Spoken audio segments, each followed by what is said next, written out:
Welcome back to a Valheim series unlike any other, in which I play on the hardest difficulty with no portals, no map, and if I die, I lose all my items and all my skills. This is part 3 in a series in which my ultimate goal is to take down every single boss in Valheim, no matter how long it takes. In the previous episodes, after some deaths and many hours, we killed Eikthyr the Elder, Bonemass, and Mater. With 4 out of 7 bosses down, we set sail in search of the 5th, the magic-casting, fueling king, Yagluth. Will I be able to find him in this vast, lonely world, or will I die along the way?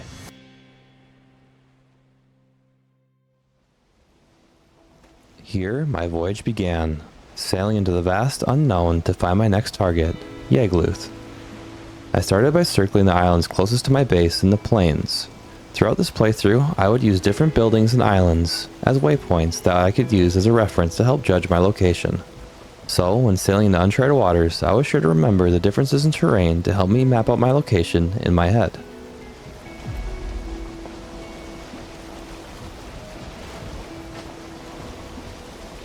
Look at how good this tree looks for a tree house. Right in the middle of the lake. Pretty cool, actually. Without a map, all the bosses so far have taken hours to find, and Yagluth, I'm sure, would be no exception. But at least his boss altar stands out more than the others because of the massive fingers coming up out of the ground. And it's nice that the plains are a very open biome, hopefully making it easier for me to spot. Finally, it looks like some plains up here. Oh, there's another island to the left. Don't get too close, I don't want any mosquitoes.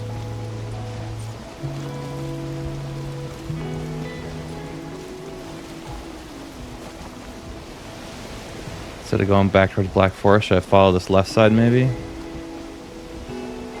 Bigger chance of me getting lost though. I think since I've just been sailing around this same island, I think this is that mountain I got the silver from. But I think I'm gonna risk it and go around this left side here, because I see plains clearly over there. You know, I could always just backtrack if I need to. I just gotta remember that swamp when I came in was on my left side, little islands and then plains on the other side. Just follow that island all the way back around. That's not it, is it? That's just normal rocks, I think. Yeah.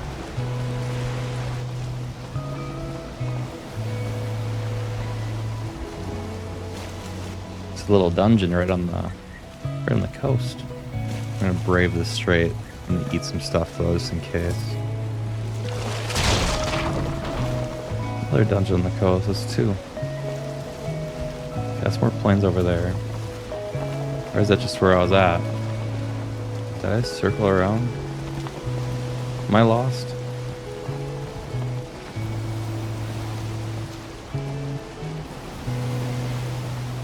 I think I already went down that coastline.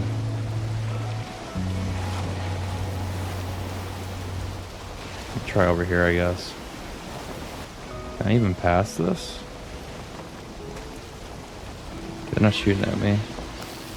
Just dying right away because they're in the water. Gotta be honest, guys, I don't really know where I'm going. I can't really go over there because I'm following this left one. Like over there, I might get myself lost. Oh, wait. Is that the tree that I said would be a good tree to build on? Oh boy. We're having fun, boys.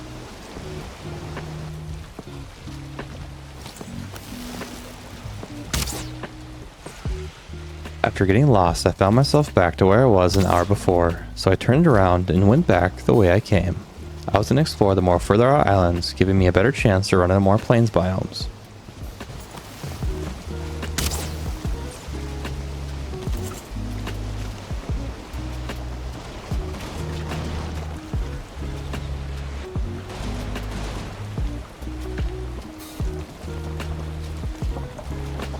Really?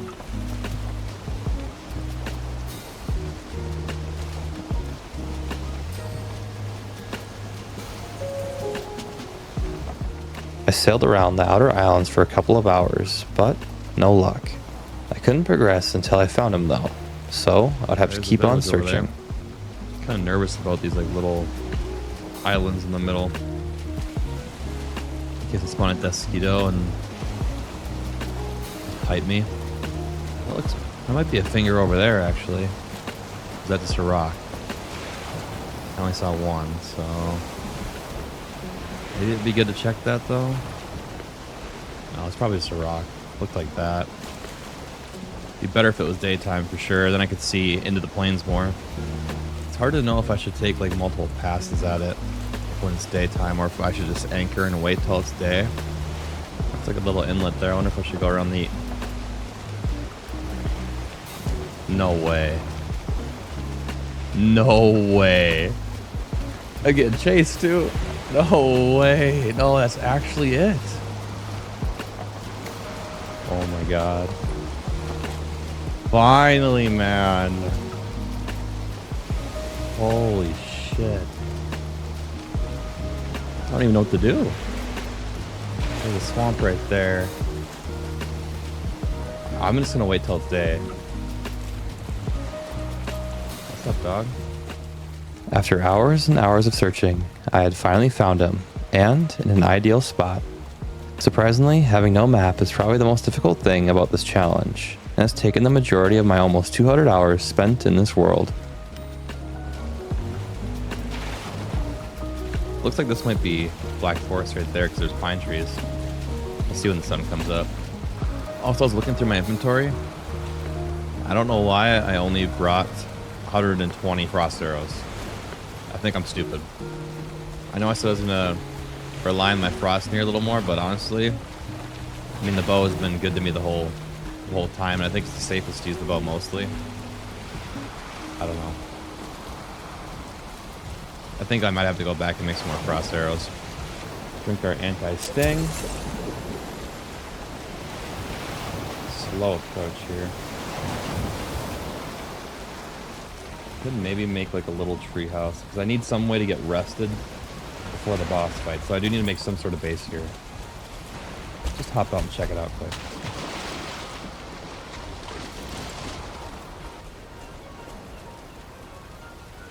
Oh, nice, it directs me towards this altar.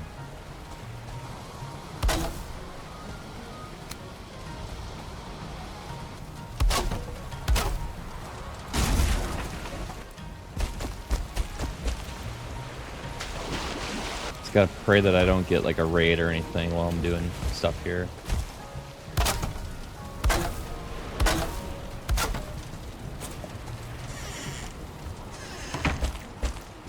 Definitely need one of these. Look at that. Put this yet. I think I kind of want to, instead of doing the wall all the way around, because I'll need a lot of stone for that, I think I kind of just want to dig a trench all the way around instead.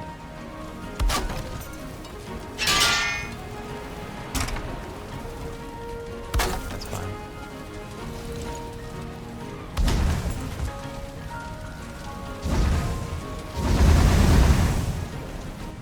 I don't really want raids to spawn, so I'm just going to start chipping away at this. I don't know why there's no enemies here. My plan for this boss arena was, instead of building a wall, I would dig a moat. This is because you need quite a bit of room to fight Yagluth, and this seemed to be the most cost-effective way to keep enemies out.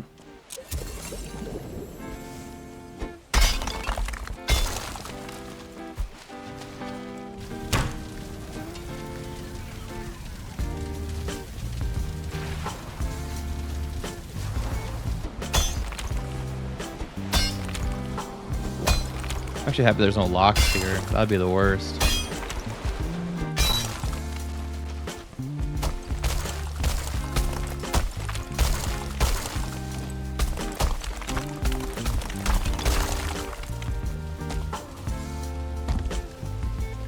Here's the question. Do I want to go back and make more frost arrows? Or fight him now with not enough, to be honest? Let's do this first at least. Let's build some campfires around this place so the creatures stop spawning in.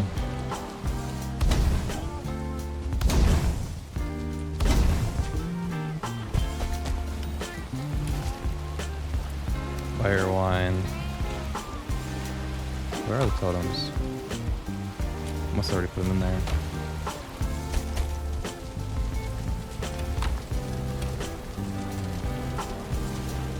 Did I not take the totems with me?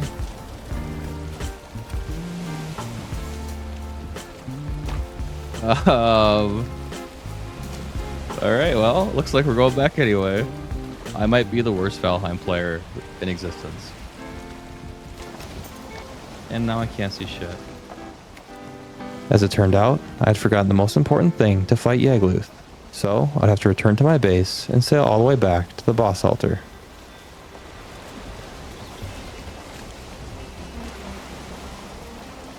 Alright, I need to follow... I don't know if it's left or right, guys. I don't remember. We're gonna take a safe middle path. Yeah, I'm pretty sure it was the other way. Alright, I'll come back over to the right. Definitely not right.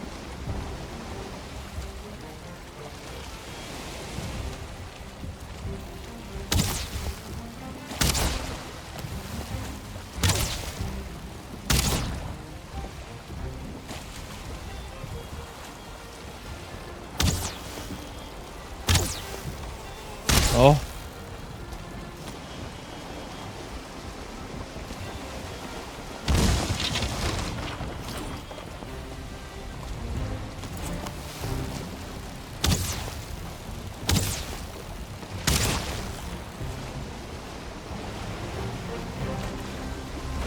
I don't remember all these rocks either, guys.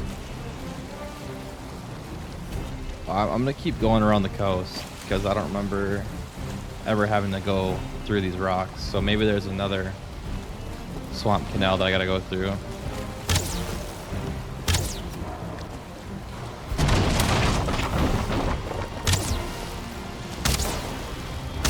Why am I going backwards, boys?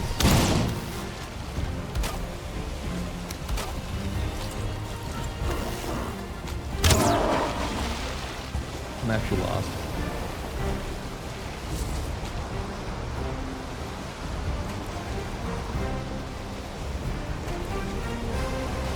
Large mountain. Large mountain. I'm sailing towards this way. Oh, I mined silver on a large mountain. I'm sailing towards that island I was going around that had the large mountain on it. Let me check this out quick.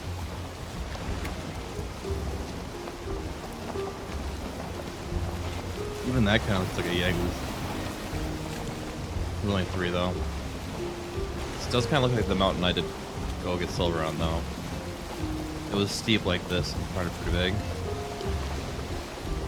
And it had a plains on the side too. We should be around that area unless I'm completely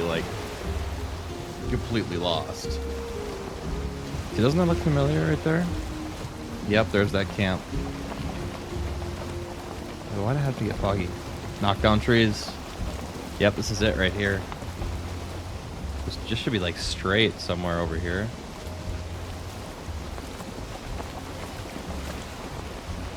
So it's actually a faster route. So around this left side, take a right into the canal, and then follow it left all the way to the boss. Okay. Because I had spent so many hours going around the islands in the area, I was thankfully able to recognize a faster route around the left side, which probably ended up saving me a few hours because I was originally planning to sail all the way around the right side, back to that lonely swamp tree. Did we forget the totem somehow? Bro. That's sad. Wouldn't lie. After retrieving the totems I had left, I decided since I was home, I would make some more frost arrows for the fight. If you didn't know, bows generally aren't very effective when fighting Yagluth because he's very resistant to pierce, but this can be somewhat mitigated by using frost arrows, which changes most of the damage to frost, which he is neutral to. This is one of the many reasons why bows are one of the most versatile weapons in Valheim.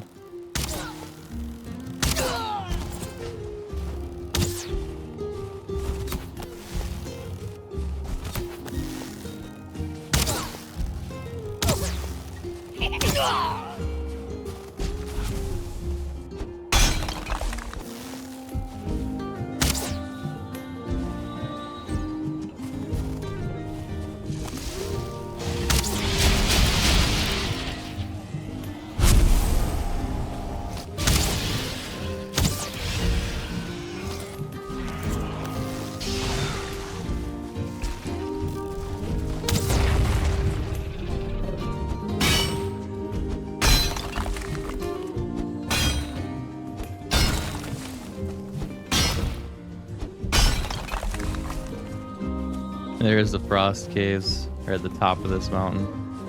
Pretty cool.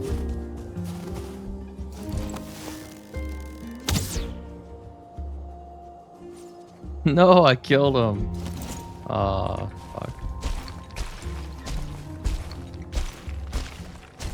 Right at the top. Look at this.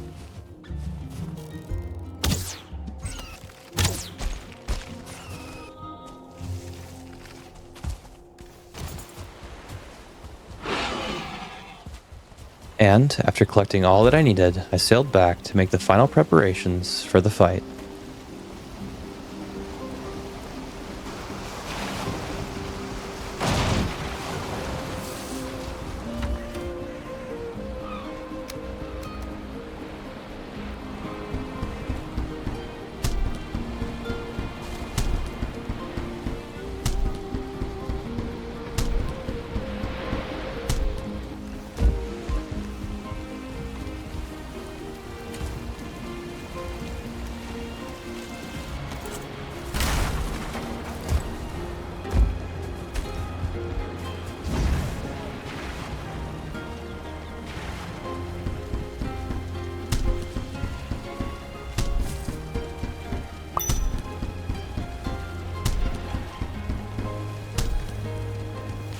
Okay, I have 340. That should be enough. If that's not enough, we got issues. I got my totems, I got my arrows, got stone. We're good. Now I go back to that mountain, I just follow it until I hit that swamp canal.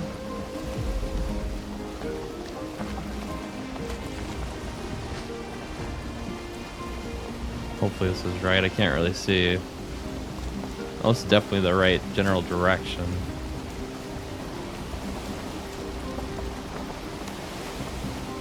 Yeah, that's Canal 1. Yeah, this is right. Leads to that plains that I turned around in. This leads to all those rocks. As you guys can see, this is how I've been navigating for this whole playthrough. I take things slow and pick out things that are easy to remember that I can kind of use like checkpoints. Oh, we almost had wind with us the whole way. Not bad though, we still have rested. That means we were 15 minutes sailing only.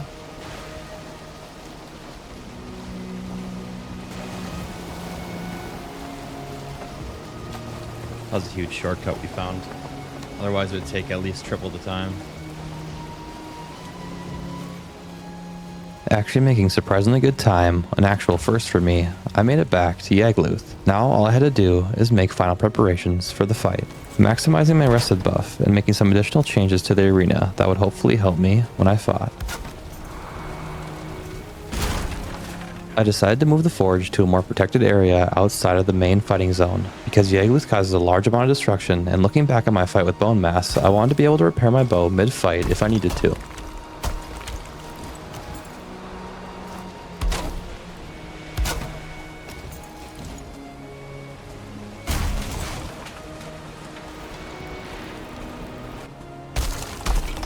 I'm just gonna put a couple pillars around just randomly. Get them in a circle because I'm sure I'll kind of kite them like a circle anyway. Here should be fine. Shouldn't really need anything there. Make sure they can't get in. Let's have extra stone, why not? I think we're pretty much good to go. Eat. And do a skills check. 71 bow. Repair. And rested, let's go.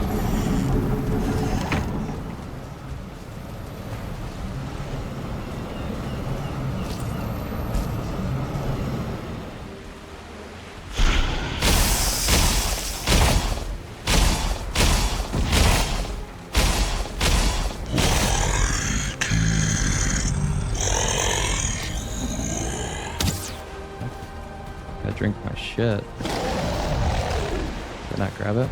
Then grab it.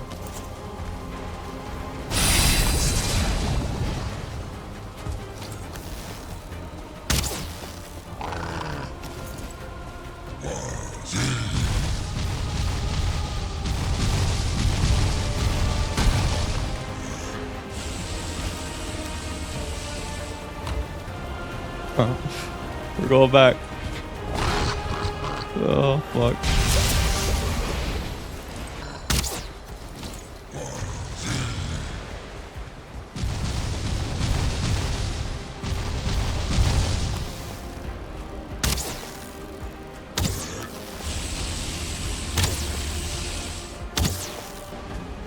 I simply couldn't just not take the anti-sting. I put in all that effort.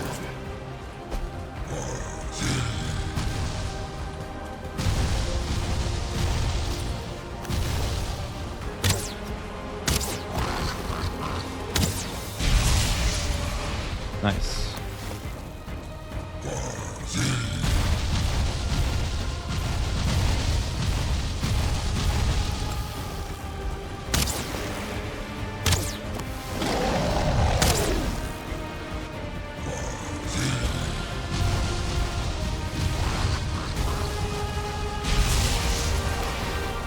There goes my base.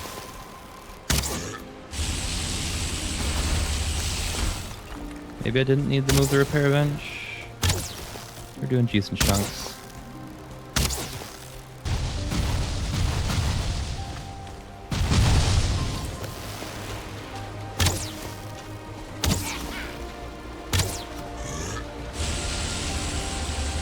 There's a goblin. He has I set to relax.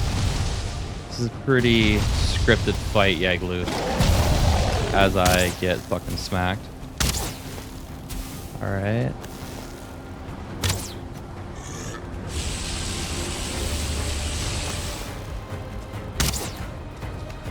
Yep, there's goblins in here. So much for that prep.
I'm still not halfway done. That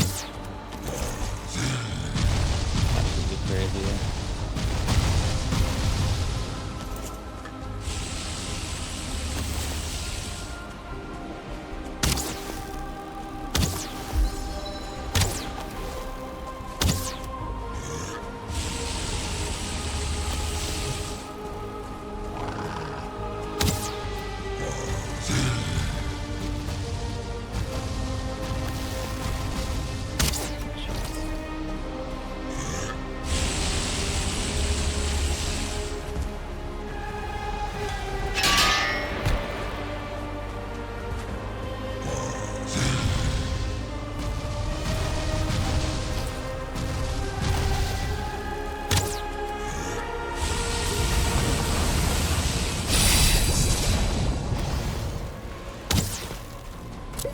Shit, run out.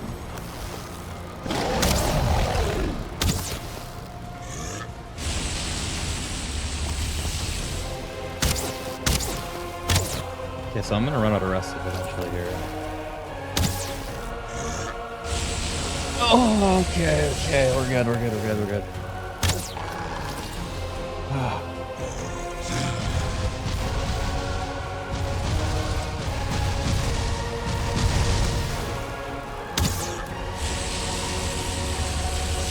He's relentless, man.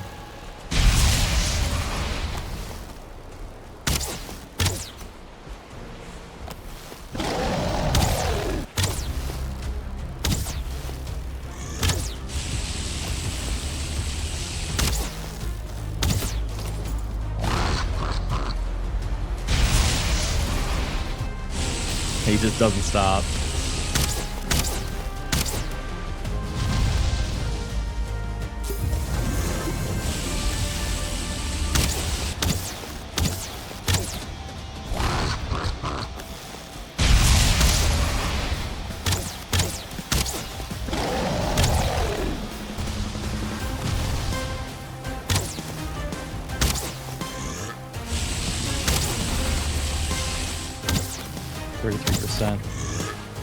Fight with no rested. It's gonna have to be.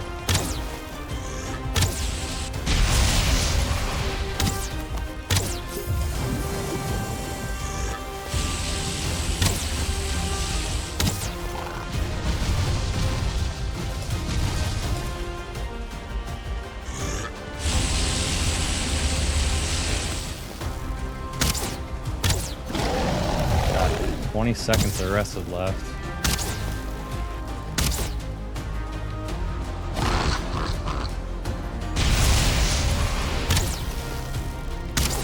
Not good.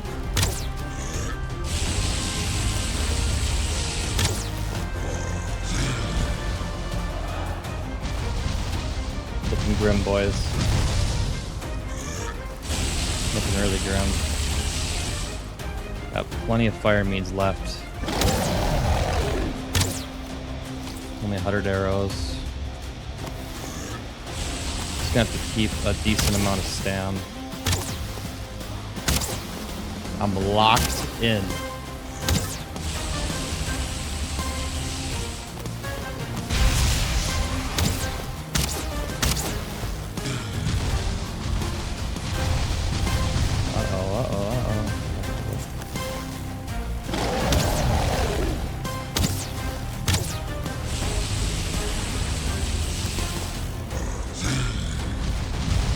Wazee.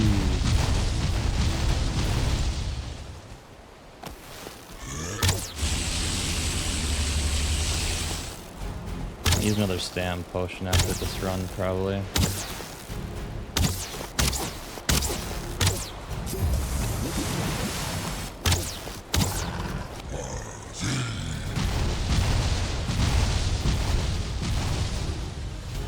Two minutes left on my fire. Gotta be sure to keep that up.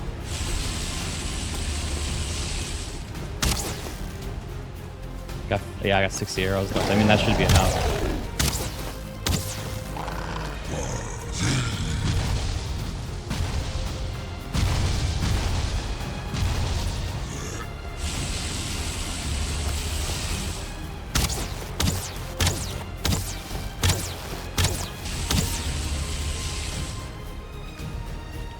Alright, just be patient, wait them out.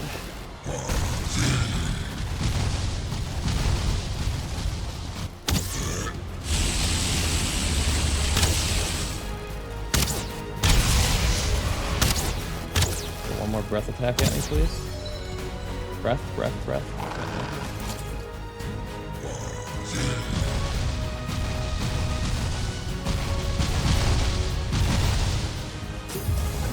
Got 16 seconds on my...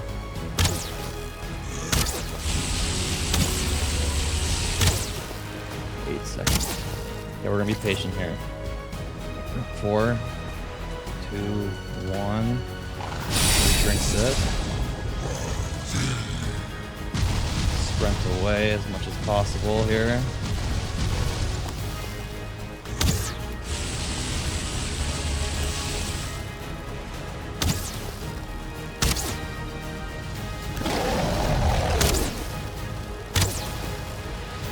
Oh my god.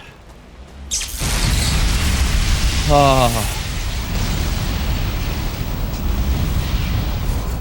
My heart's actually beating. Okay. We did it. And after fighting for over 20 minutes, I was finally able to take down Yagluth. Oh, okay, I did actually have enough arrows. Alright. Let's go back home. Oh. Hold on. Yoink. Alright, let's go back home. I'm not trying to say anything or jinx it, but it's been a while since I died. It's been a while. And it's a really good thing.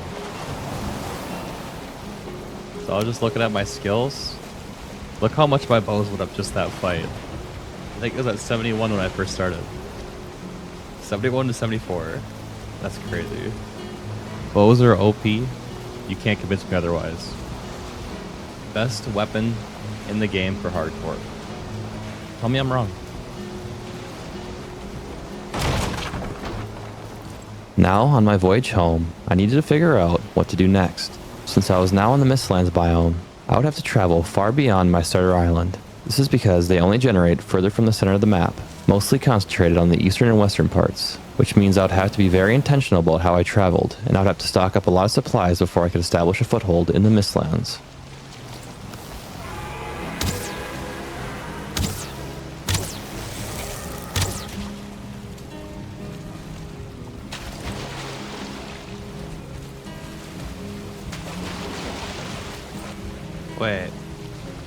Wait, where am I? Alright, we'll go back towards the mountain, I guess, because I have no idea where I'm at. Actually, it must be this way. Yeah. And we are back. Returning home, the first thing I would need to do is start stockpiling wood, stone, food, and other resources to help prepare myself for the eventual move to the Mistlands. So that's what I spent the next couple hours doing.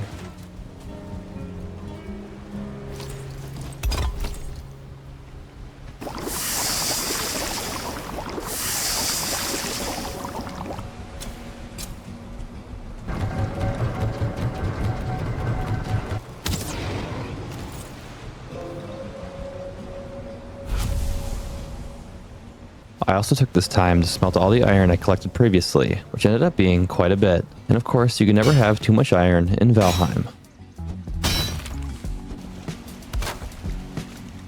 And yes, I'm finally using carts. You guys have been asking for it, and now I thought it would be a perfect time to test it out, now that I was going to have to sail quite a long way in between bases. But the main issue is that this can sometimes be quite glitchy, and if you hit big waves during a storm, the cart can actually damage your boat, potentially leaving you stranded in the ocean. But since I usually stick close to shore, I don't think this will be much of a problem for me. But I wanted to test it out first anyway, so I decided to take a quick wood run to a nearby meadows.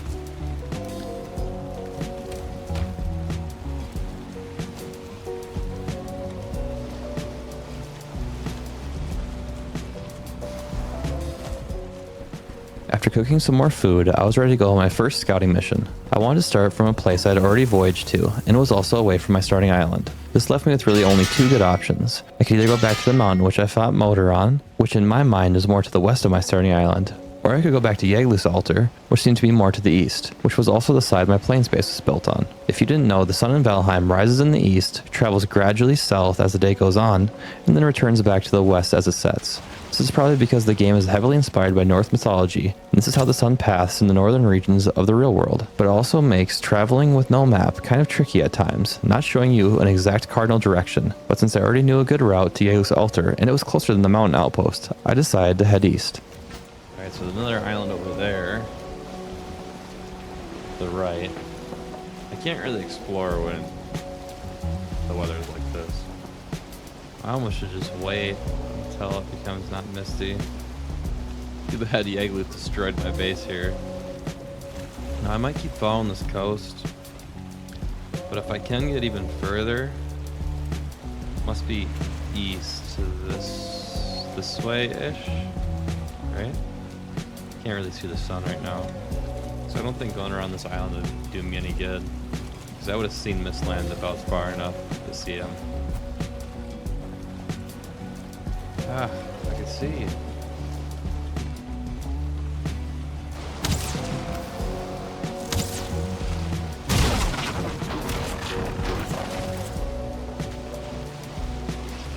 Oh my god.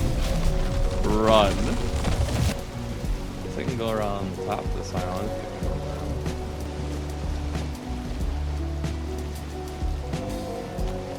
It's the Mistlands right there. I want me to keep sailing because I kind of want to build on the island off the coast of the Mistlands, maybe.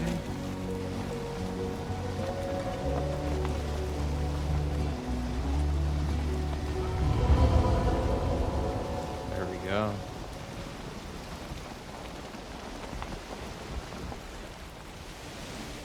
Taking my first steps into the Mistlands, I decided to stop by an outcropping off the coast to collect some Yggdrasil wood, just to have some for later.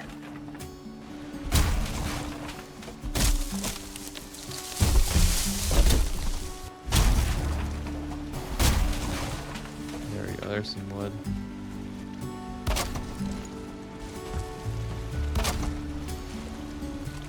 I do kind of want to explore the other side of this island as well. Just because that is closer to my base. If I can find somewhere good to build over there, I'd prefer that. I decided I would rather build on the other side of the island to be closer to the coast I fought Yagluth on. This would make it faster to travel between bases, so I went back around with the coast to my left this time. Goblins do spawn in the forest now, so I have to be a little careful. No, this actually doesn't look that bad.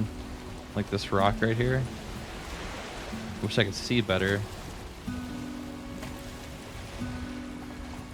Alright, we're gonna eat again. And we're just gonna go up to the shore.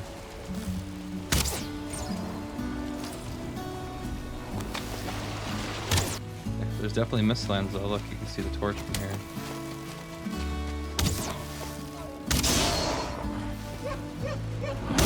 The Mistlands is actually right here. This is actually not... It's not a bad area at all. Could potentially make a great ore farm. You can even see the edge of the island. I bet that is Yagluth Island. Oh. So this one's definitely not the Yagluth Island. So there's actually another Mistlands in between the two. It's good to explore when it's nice and clear out though. Like when there's nice clear weather. No, that's the Troll Island. Alright. There he is.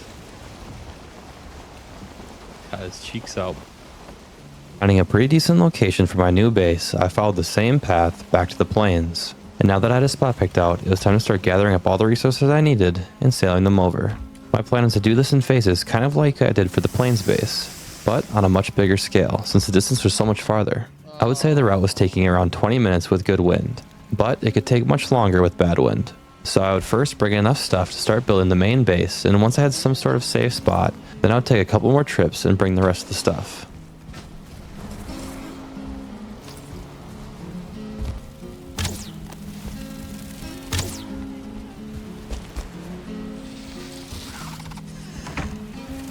Shit is terrifying.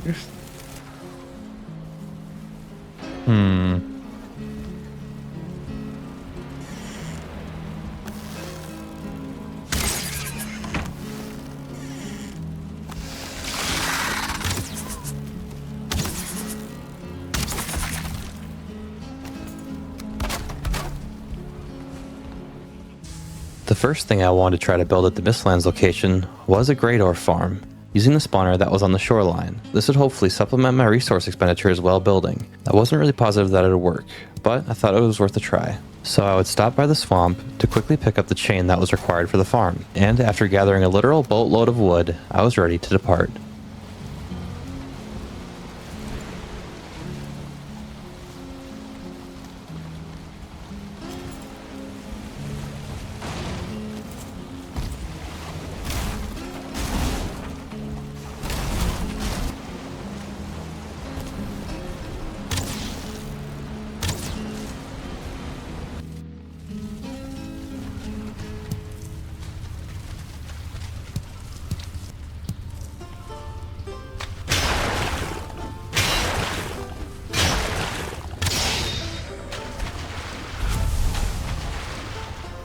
Thank God.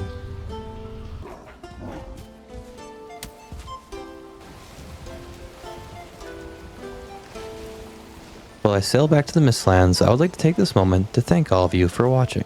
I really like making these videos, and it makes me happy to see that some of you guys enjoy watching. So, to all of you that are supporting my humble little channel, thank you. While sailing, I took a wrong turn and ended up circling around an unexplored island, getting myself a little lost.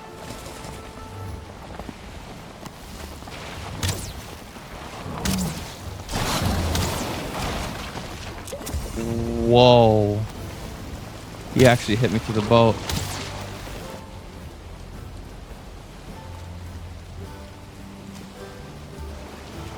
Boys, I don't know where the fuck I am. I mean, I should be somewhere in the area, but I'm actually lost. A lot of Mistlands around me, though. Here's a black forest. Mistland. Holy shit, it's it. This is the place. Wow. I ended up sticking to the route and trusted the direction I was going. I felt like if I turned around and tried to backtrack, I might have ended up getting myself more lost. And it was a good thing I did, because I ended up somehow looping around to where the rock outcropping was. First, let's build us a little campfire and get rested back.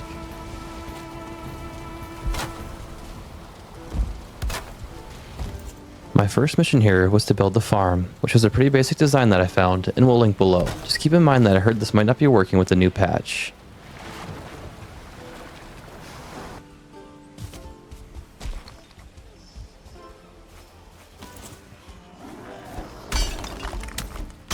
Okay, so first you build a hole.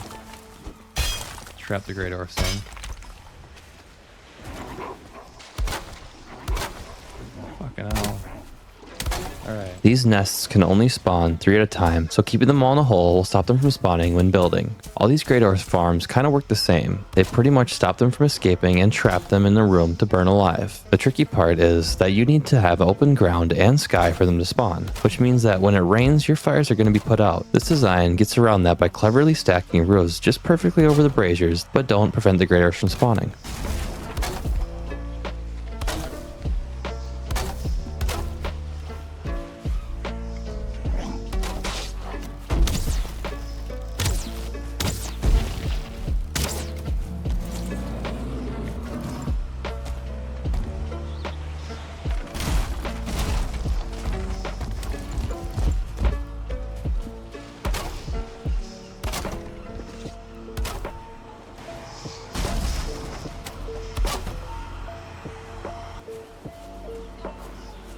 Coal chain bronze.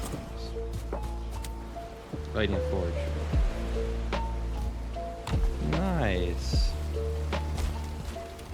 And after doing all that work, I forgot that you needed to have a forge to build the braziers used to burn the Great Orcs. So I guess I'd have to finish it on my next trip back. Long sail back home now. It was now time to start bringing the stuff I needed to build the base. At this point, I didn't really know what I wanted to go for yet, but I needed something that was moderately defensible and it definitely needed to be raid proof. So I was thinking that I could build something by that rock I landed at, and because it was mostly surrounded by water, I'd be able to place campfires around to prevent spawns.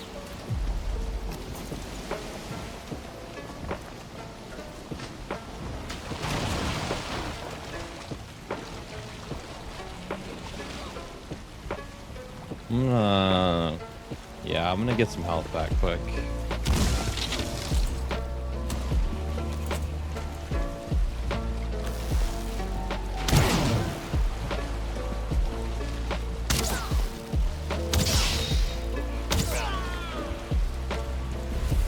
Wow. Alright, I need to get out of here. While I was sailing, I was making sure to collect all the serpent meat I could because serpent stew was still one of the best foods at this point in the game. And because I was constantly out on the water, I always had a steady supply. I guess there are some positives to playing with no portals.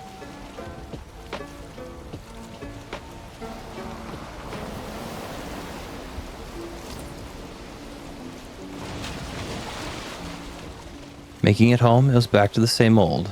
Gathering wood and stone, running my furnaces, tending my farm, and hunting lox for meat. When playing solo Valheim, there always seems to be so much stuff to do. Maybe that's why this game is so fun to play with friends. But there's also something that just feels good about taking care of all the little chores yourself.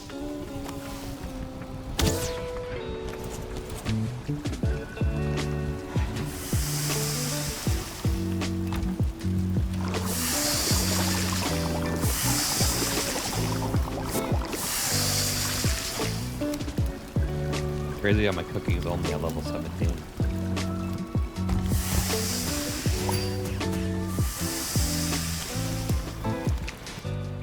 After almost all my iron was smelted, I realized I started to have somewhat of a food problem.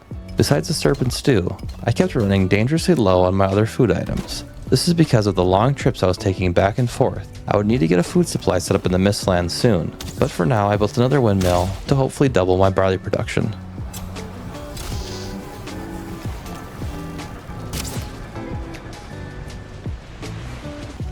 Yeah, so the cart definitely glitches when you like go out of range of it.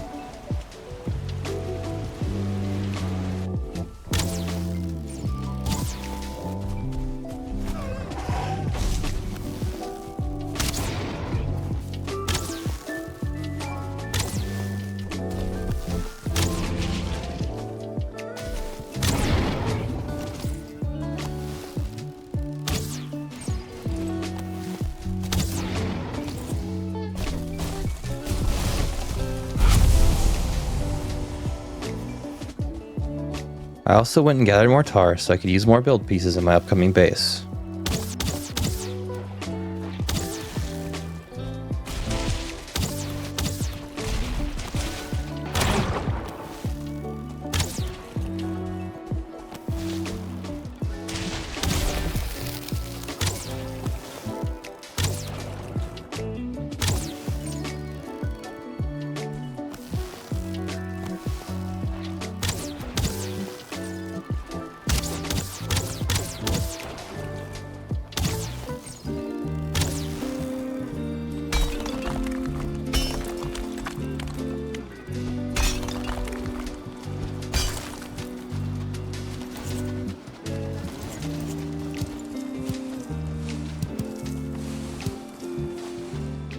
After collecting more tar, I was ready to start loading my ship for the second resource run to the new location.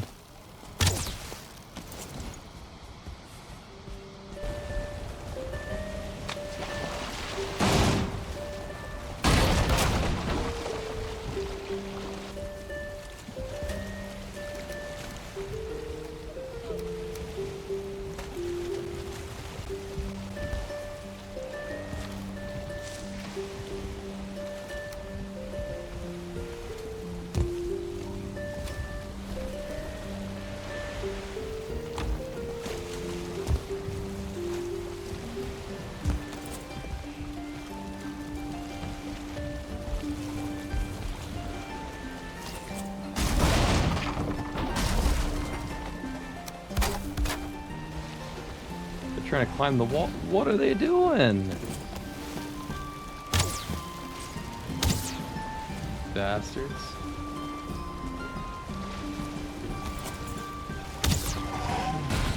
Bro. Stop.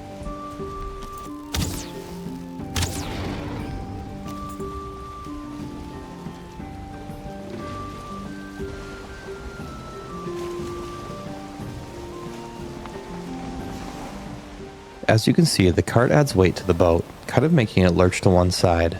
It also seems like it slowed me down quite a bit, so you have to be really careful when transporting. Try to always stay relatively close to shore and be ready to stop to move things around.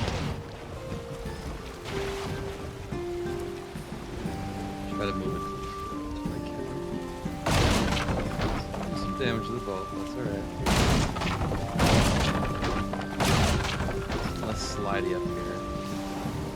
There we go. Okay.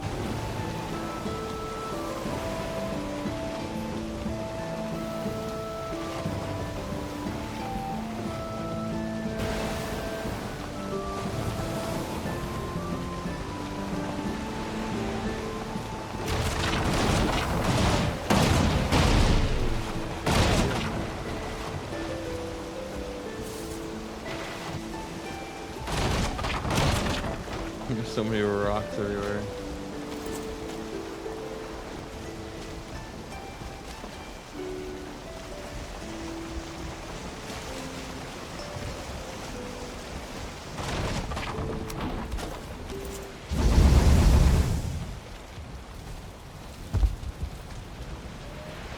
Making it back safely to my landing point, the first thing I wanted to do was get the farm up and running.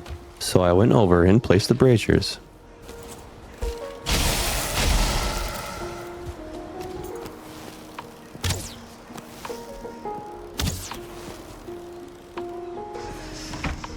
Yeah, I think you gotta sit.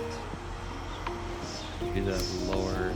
But after I made the forge, I realized I didn't bring enough coal to make both the forge and the braziers, so I'd come back a little later to place the last two. Having that done, I went back and started sculpting the land to make it better to build on. Since I had little room to work with, I had to come up with a base that has a small form factor, but can hold quite a lot of stuff. Since this would be my main base for the foreseeable future, this led me to the idea of a tower, which could fit in a small footprint, but also have a lot of space if built high enough. But honestly, I was still kind of concerned about the space limitations, but I had an idea to fix this that you'll see later.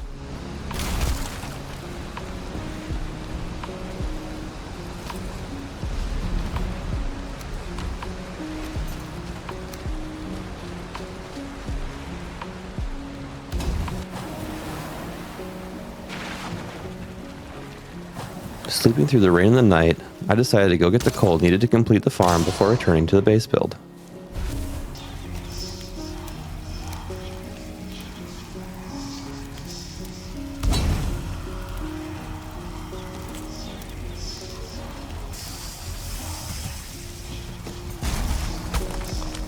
Alright, moment of truth.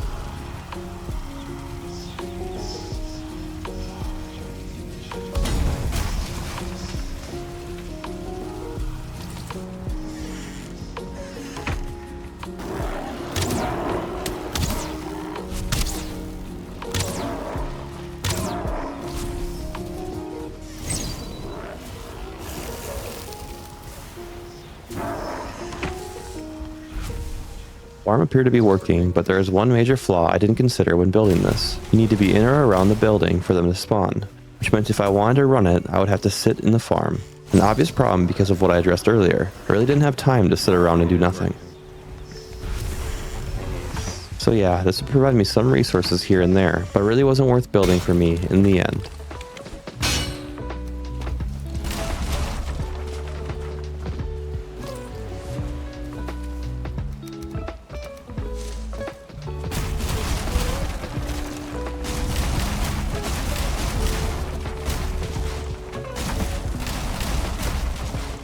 Back to the base build, I started raising the ground of the island, making it easier to defend from enemies.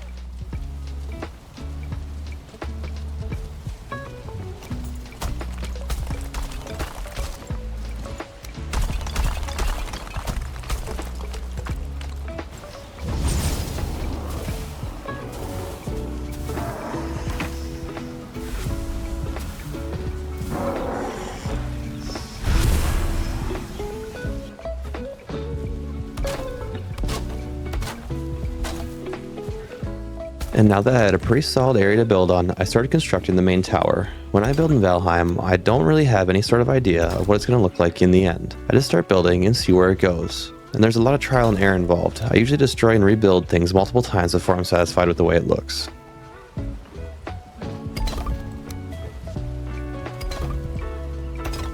I decided to go with a more octagon shape for the main part, mostly because I think it's easier to work with when getting to the top of the tower.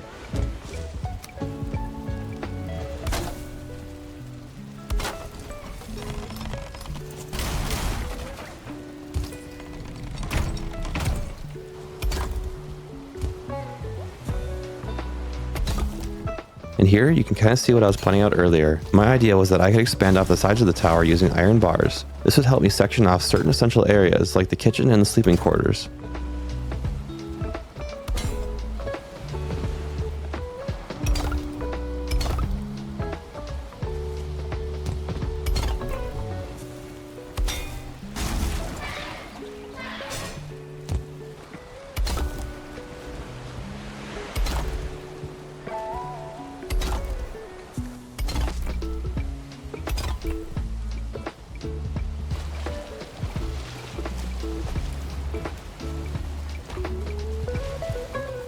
When building up a tower, you have to be very mindful of stability, and sometimes you have to go back down to add extra support to get your desired height.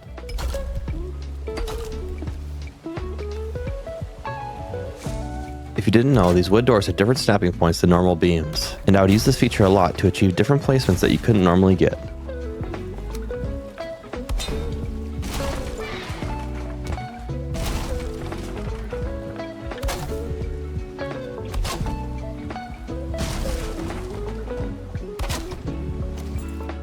Getting to the tower's top, I wanted to use the same kind of technique that I talked about in the last video, making the top wider than the base, which would give the build some depth when looking up at it.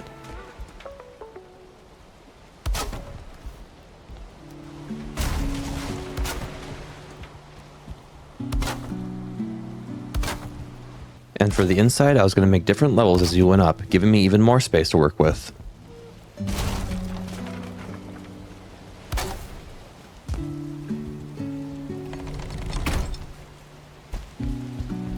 I decided to make 3 different points in which I could expand in the future. This would give me plenty of opportunity to adjust the tower as I needed to when I eventually journeyed into the Mistlands.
For getting the roof done on the top area, I decided to come back down the tower and fill it out, starting with my first expansion, which would be my bedroom.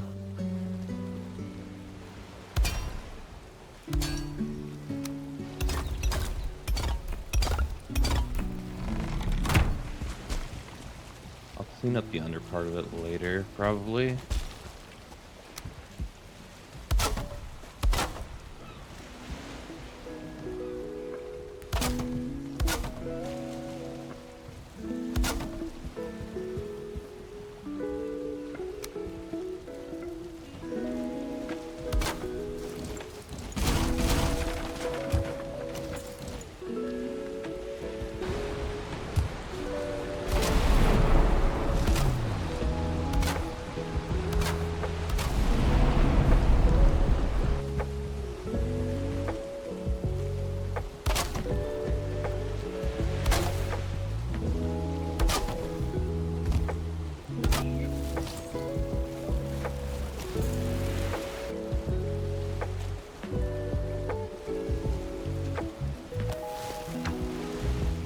As you guys can see, this tower was not impervious to aerial attacks, but no base can be perfect.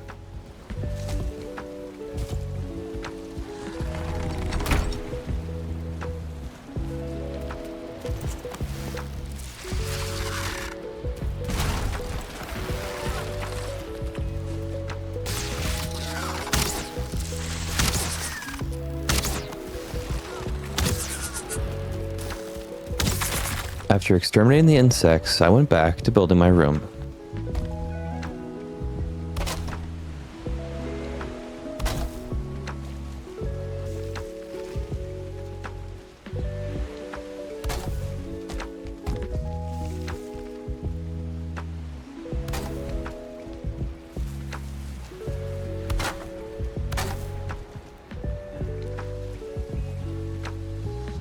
But they didn't stay away for long.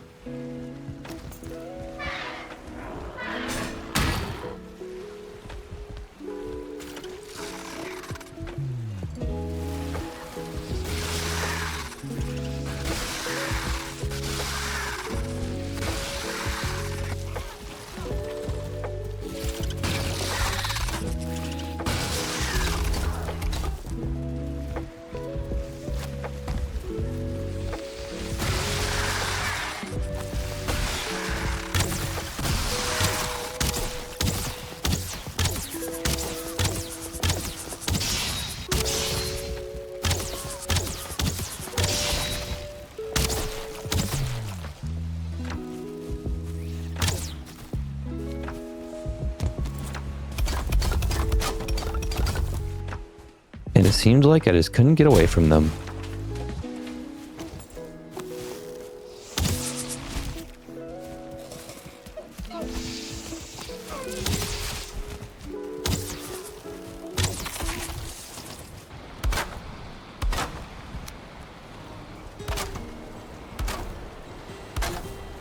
Now that my bedroom was done and just needed to be furnished, I went on to construct my next expansion, which would be my kitchen.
After that was done, I had run out of resources and my food supplies were getting quite low, so I'd have to head back to the plains for now. If you guys like to waste hours of your life building unnecessarily large builds in Hardcore Valheim with no map or portals, drop me a like.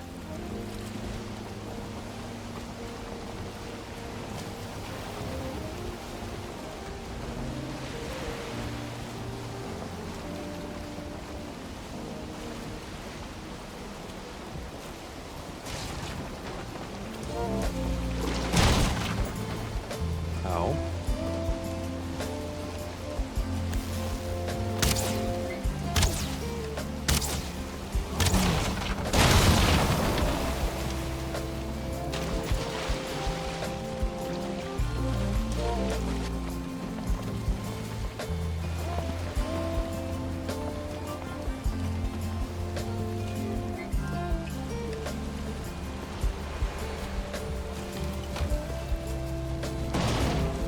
Once I got back, it was the same old upkeep. Wood, stone, meat, bread, and all the fun stuff.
And after a couple of hours of restocking, I was ready to head back to the Mistlands to hopefully finish the majority of my build.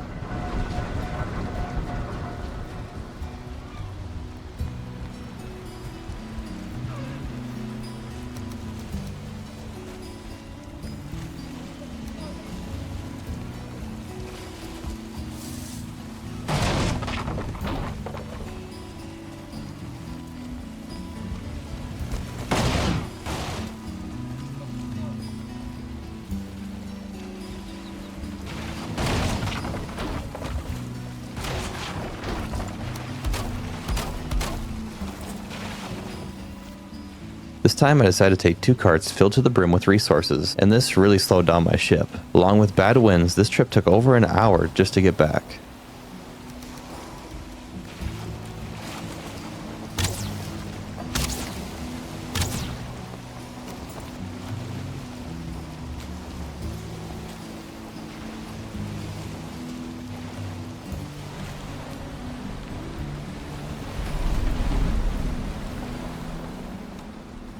As the storms came in, you could see I desperately tried to turn my ship into shore to try to avoid the big waves.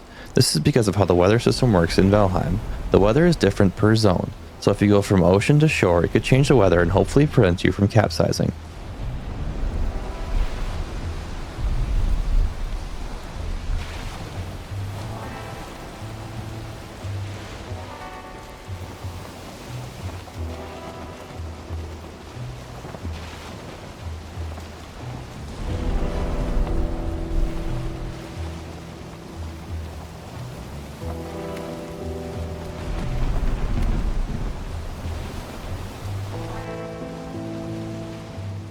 And after a treacherous voyage, I was finally able to make it back safely. Now I could get my base ready to start moving stuff over.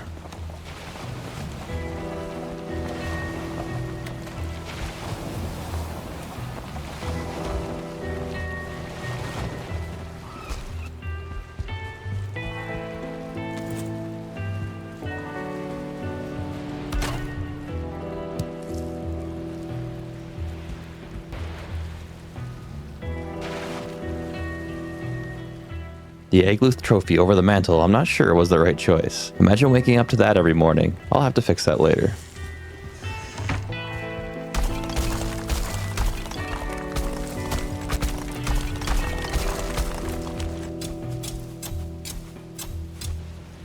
Now I needed somewhere to park my boat, so I built a small dock off the side of the island.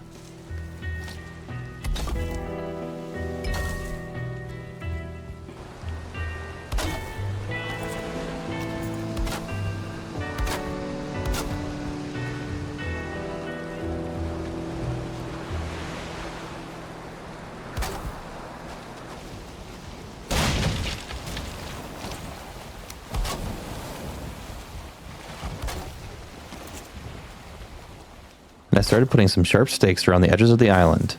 Maybe this would help with the creatures flying up the sides, but I mostly just put them there because they look cool.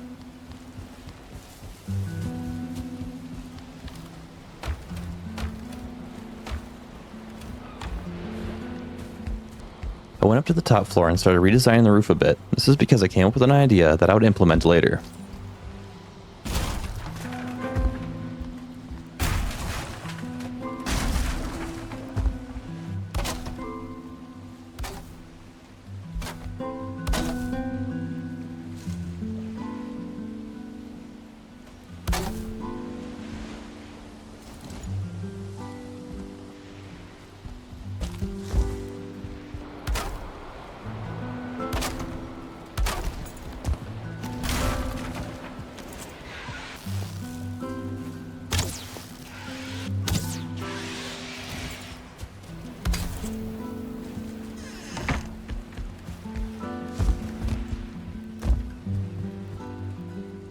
Now it was finally time to start filling out the top floor.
I'm not really sure what I'm going to do with this space yet, but there's a lot of new stuff to put in your base in the Mistlands, so hopefully I would have enough room up here. And while I was at it, I decided to build out the last expansion on the tower, and just make a little walkout area where I could maybe place something later.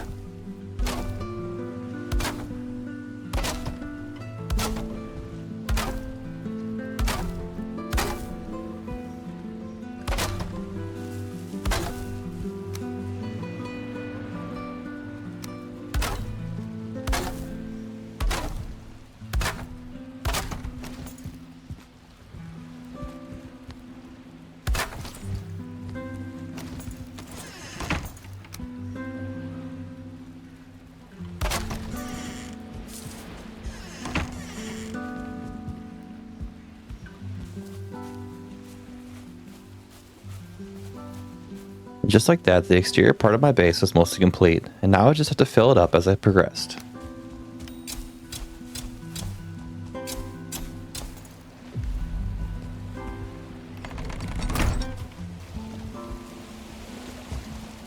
So now I had to sail back to the plains and start loading up the rest of my stuff.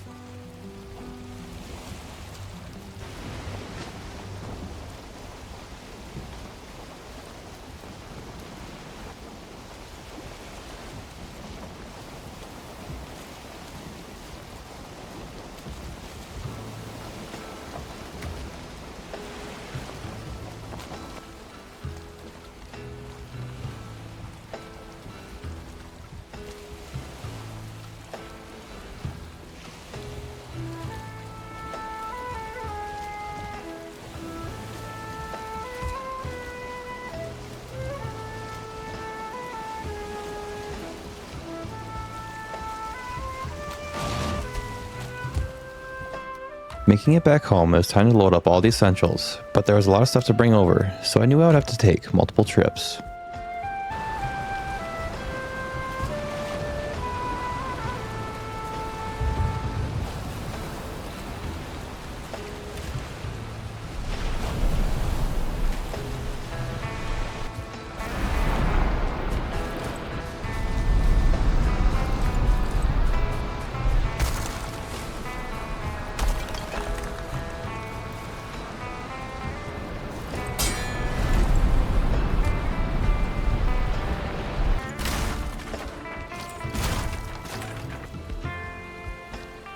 I like to think that it's kind of cool that as I progress, I leave empty and abandoned bases behind. It's kind of fun that you can actually see my progression as you travel down the coastlines.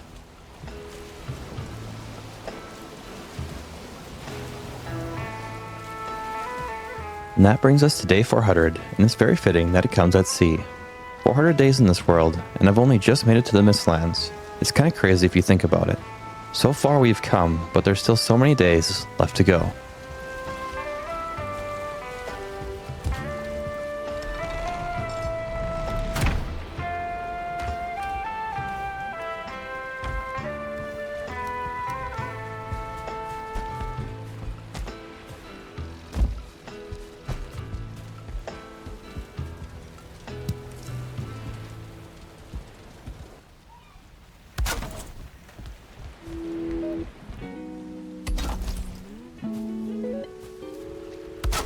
The first thing I wanted to get up and running was the kitchen, and establish some sort of way to get food at this new base. This is probably the most important thing when playing solo in Hardcore Valheim, because if you run out of food, you're pretty much guaranteed to die.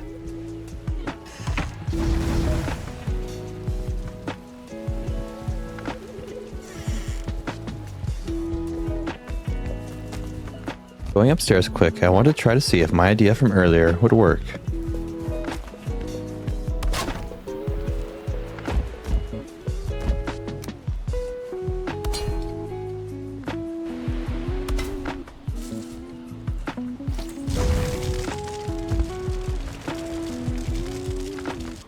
And after some messing around, I was able to place a bonfire at the top of my tower, giving it an awesome lighthouse effect.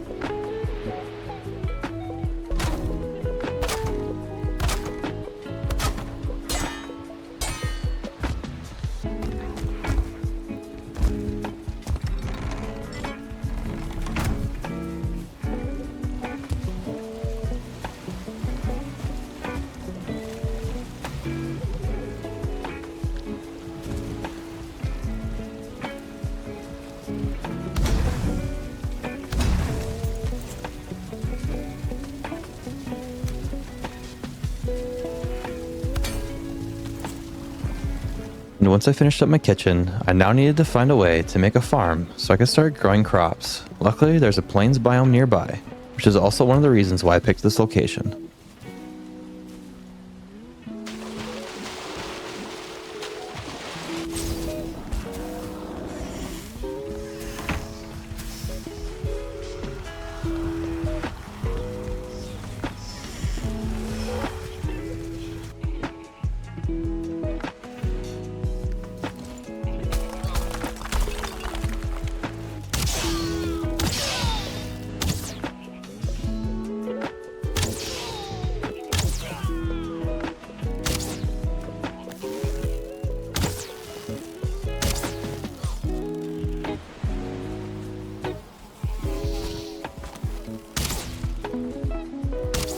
As you guys can see, my bow skill is becoming absolutely ridiculous. The best part about the bow skill is that as you level it, not only does it increase the damage you do, but also increases your draw speed. This pretty much adds a multiplicative effect to your damage, making you able to shoot faster while also using less stamina.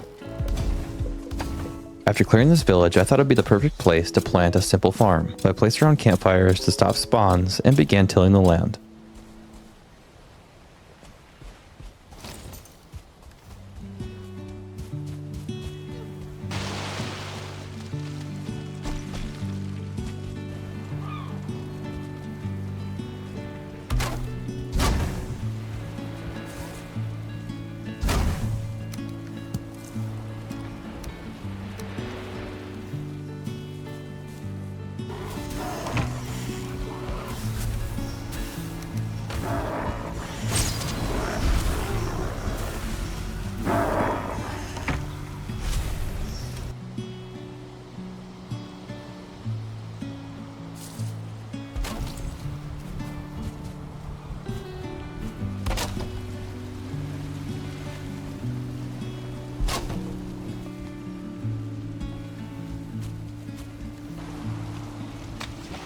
Now that the tower was mostly set up, it was time to take one last voyage to gather the rest of the stuff I left in the plains. I'd have to go back eventually, but this trip would make my tower my new main base.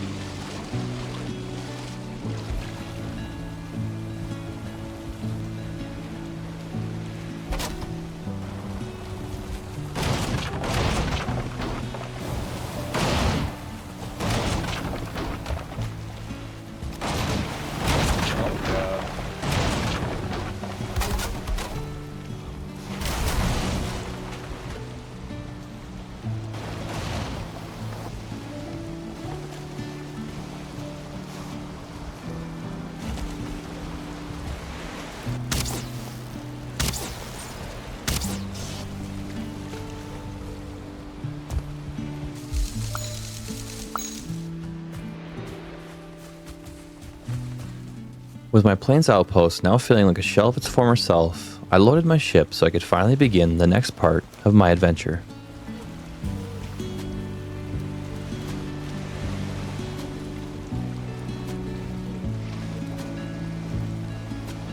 Making my way back to the tower, the first thing I wanted to do was fix my food problem. All of this building and sailing had really cut down on my supplies. Now that I had dismantled my other base, I was left without a place to make food for quite a while.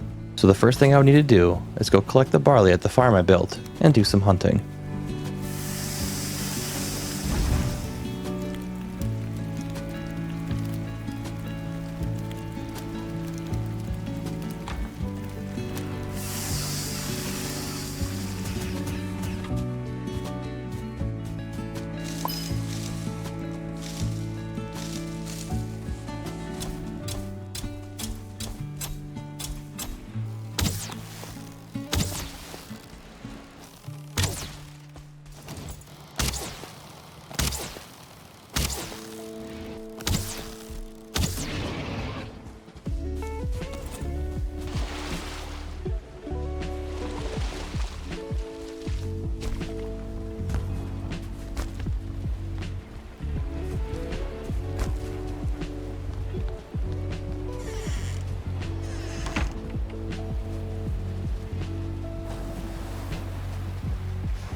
After that was done, I placed down my forge and workbench improvements.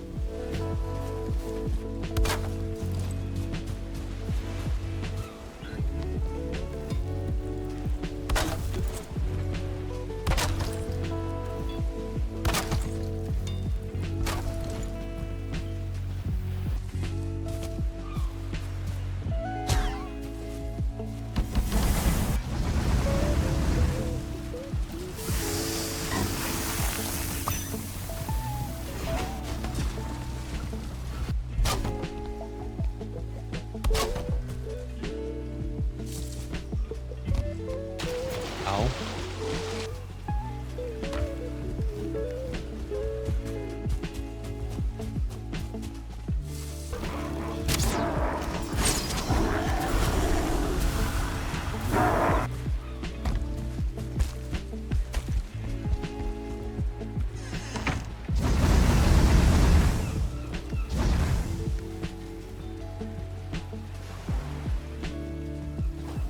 Now it was time to fix that gap that had been bothering me for quite some time. So I just built a simple bridge that would allow me to easily cross without having to jump in the water.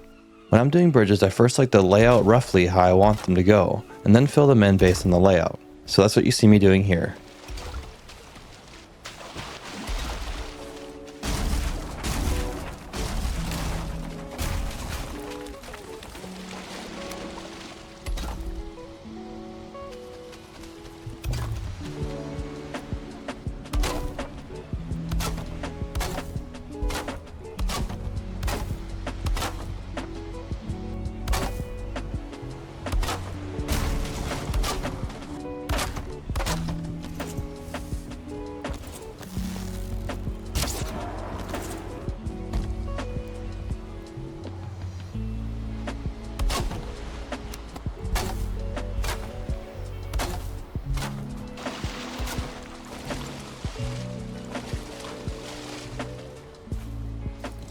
I decided to raise the ground on the other side to match my island. This would make it so my bridge would have a clean transition.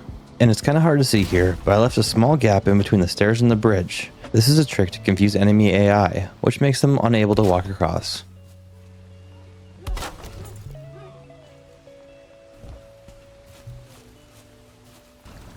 I decided to start on more fire resistance meats because they'll be very useful when I start exploring the Mistlands.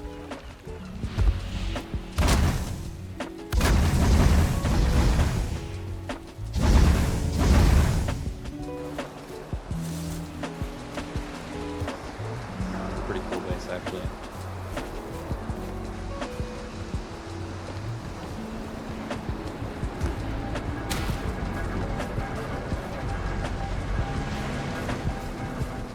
It was finally time to enter the Mistlands. I've been prepping for so long, and now I was finally ready to progress to the next stage in my adventure.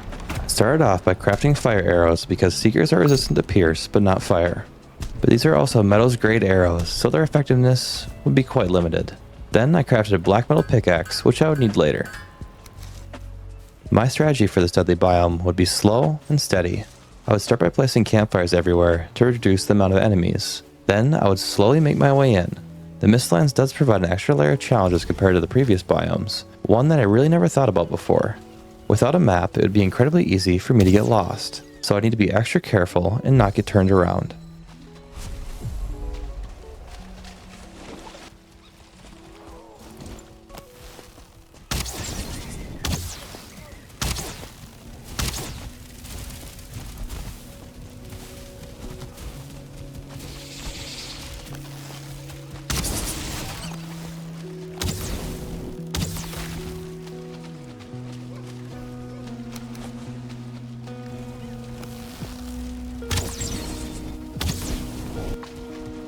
Hell no.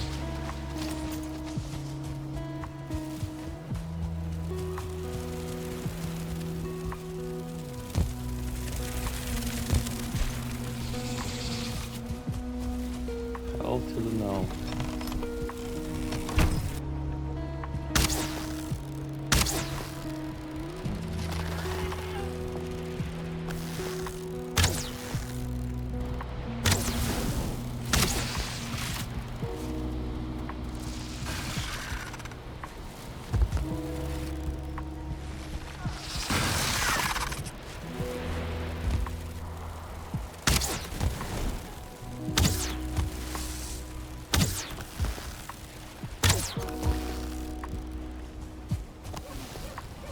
What you gonna do now, son? Ah, poor guy.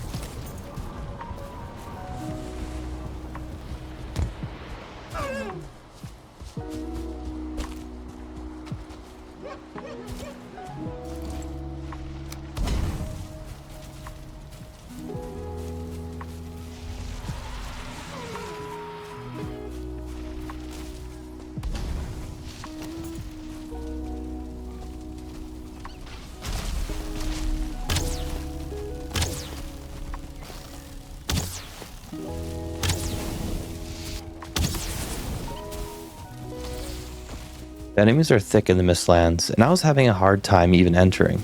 And the limited visibility really doesn't help my bow playstyle, but the Seekers are going down pretty easy.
And about 50 yards from the tower, I discovered my first infested mines.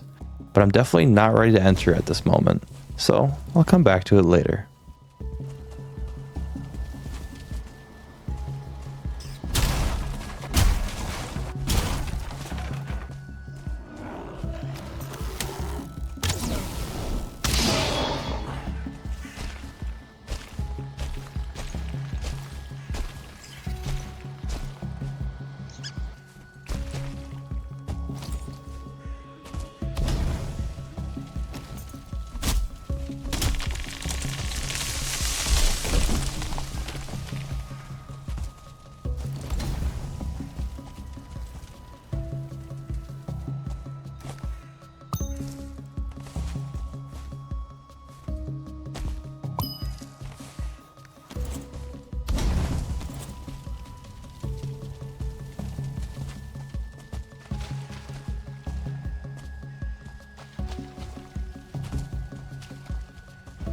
I'm actually gonna put my belt in the chest just because I'm not using it right now. Okay, let's do a quick skills check here. 91 running. 73 jump. Holy crap, 82 bows. That is the highest bow skill I've ever had in Valheim. It's probably because in hardcore, the mobs take so much arrows to kill, and that just builds up your skill faster. I don't really know what's up with the 19 cooking. The amount of food I've made is obnoxious. Iron Gate, you need to look into this. Alright, good. Should be in the new Call to Arms update. I wonder if I have to put the stuff in my inventory.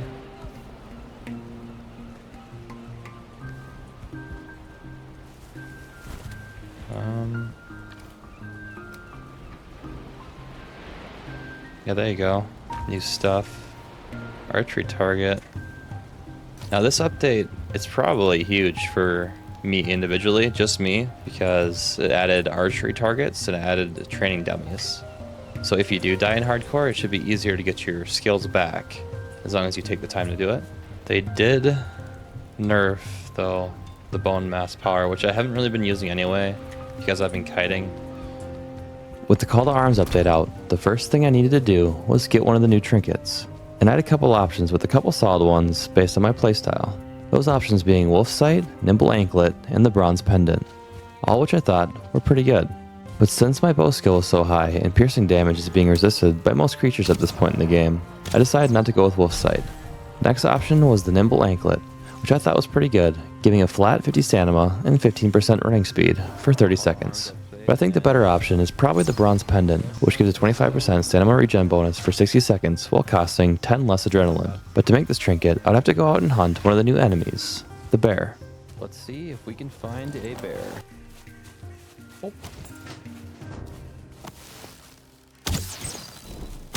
Oh, what? I really... Oh, okay.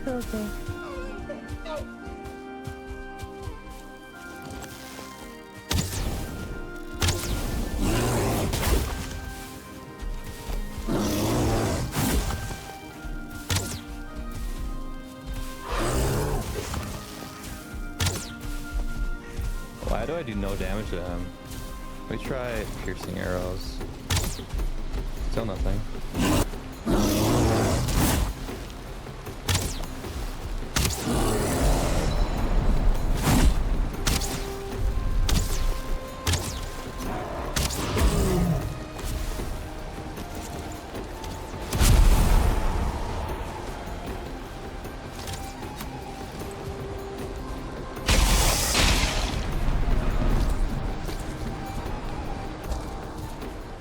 The bear trophy I needed had a 10% drop rate, so on average, I'd only need to kill 10 bears to get it to drop.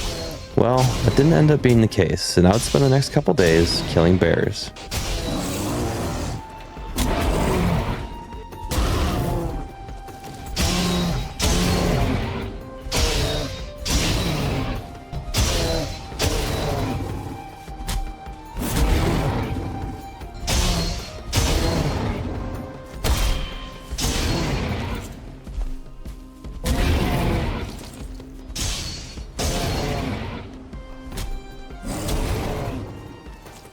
Needing a little break, I decided to take a trip into the Mistlands to see if I could find anything else in the nearby area.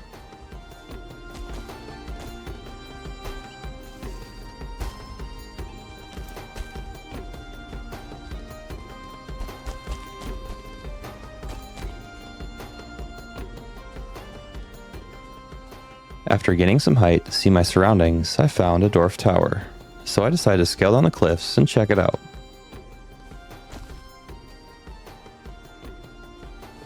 I would have to remember where this is because these towers are key to progression in the Mistlands, giving you a Dweger extractor. The only problem is that it's held in a crate protected by their ward, which if you try to break, they'll all attack you. But there's some sneaky ways around this, which I might do later, or I might have to kill them all.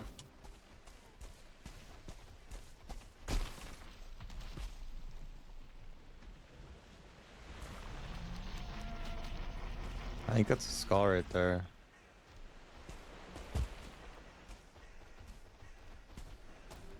How do I mark this? I'll just remember there's one over here next to the tower. Soldier.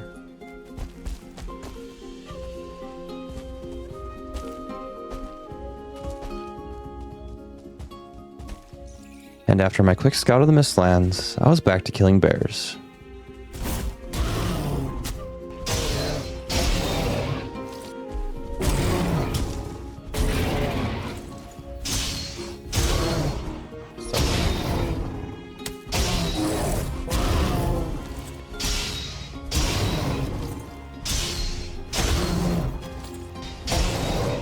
Please.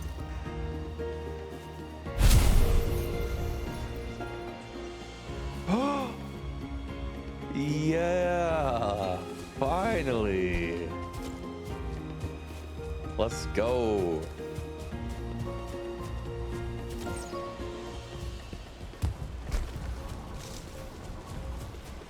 Okay. 3 rubies, 5 bronze. So I need. Oh, okay.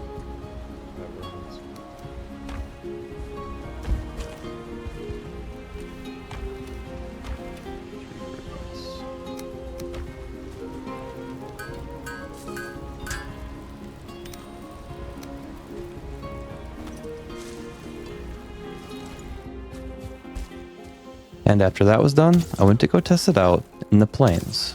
That's like 5, like 4 to 6, it seems like. It seems like it would take quite a few shots for adrenaline to build up, making it really only useful for enemies with high health and bosses. I'm sure if I was in melee range, it would be more useful because it could build up faster by dodging and blocking. I'd have to test this out more in the future. That being done, it was time to go exploring more in the Mistlands, with my main goal being to find Jotun Puffs, so I could start a farm and start progressing to Mistlands food.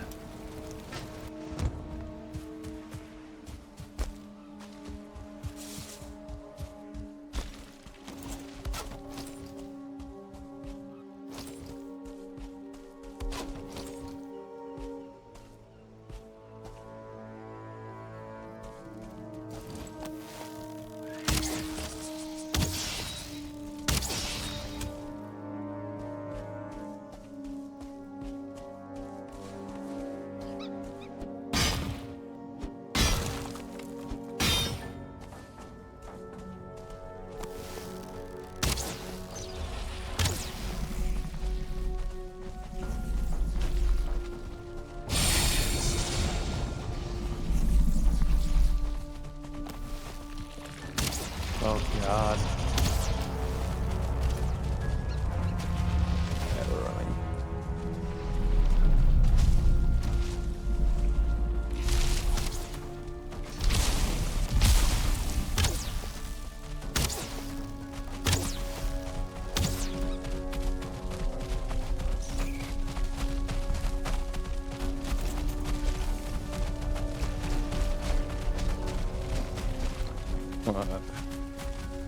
1 star.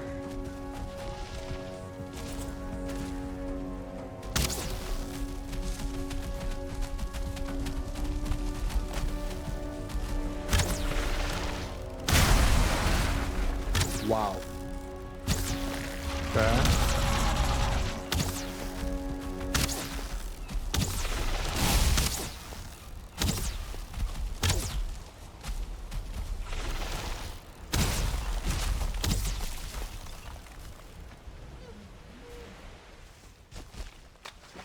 Not being able to see what's in front of me is proving to be really challenging. The limited sight and high density of enemies could definitely kill me if I'm not careful.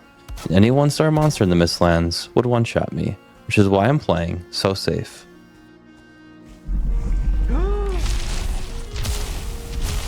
Holy shit.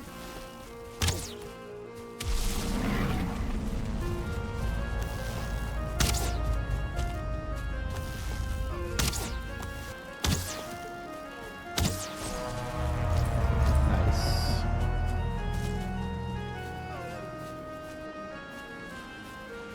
Bile bag.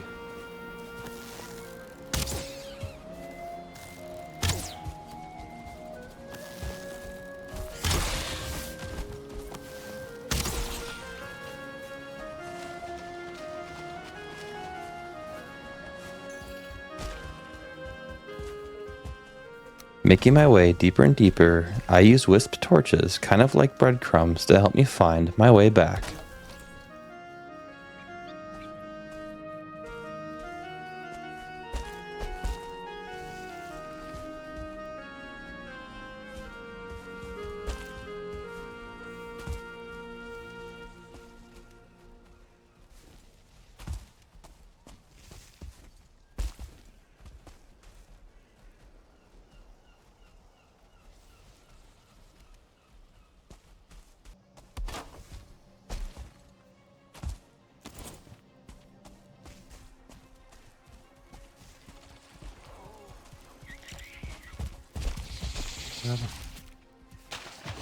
I'm dead.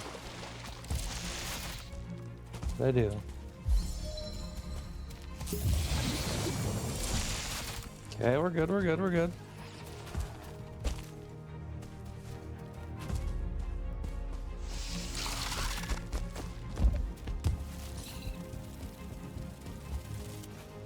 This biome is terrifying. Absolutely terrifying. I have never felt more scared in my life.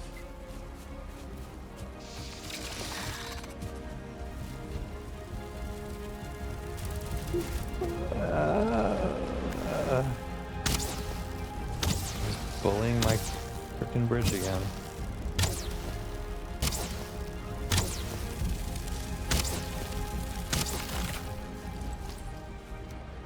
I'm really not able to get very far in one trip, but I'll just keep slowly exploring one trip at a time.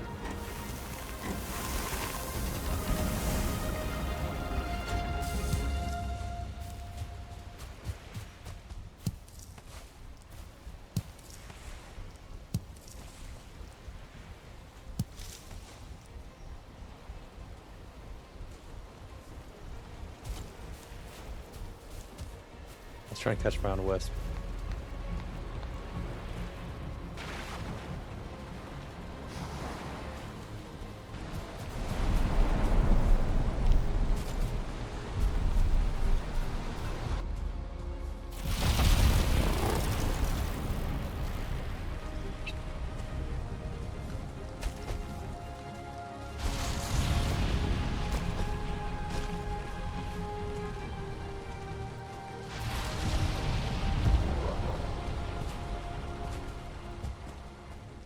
I've noticed that a big problem while exploring the Mistlands with no map is that I repeatedly search the same places over and over again. This is because it's really hard to keep track of areas I've already seen. This is completely opposite of the plains, where I was freely able to explore with no fear of getting lost. I think I'm gonna pull back and follow the coast more. Oh, look how open this area is. No mist there. I want to explore down there a little bit. Just have to remember where I came from.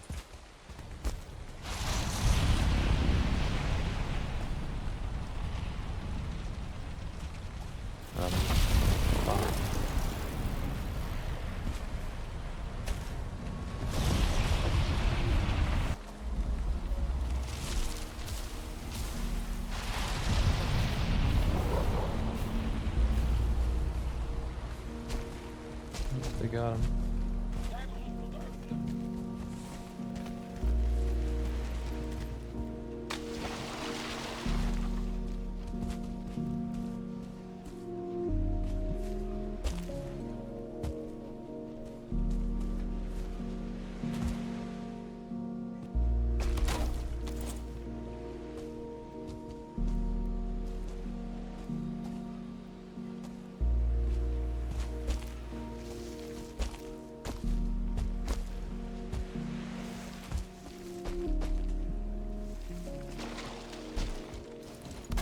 And after finding nothing and making absolutely no progress, I reappeared in the plains.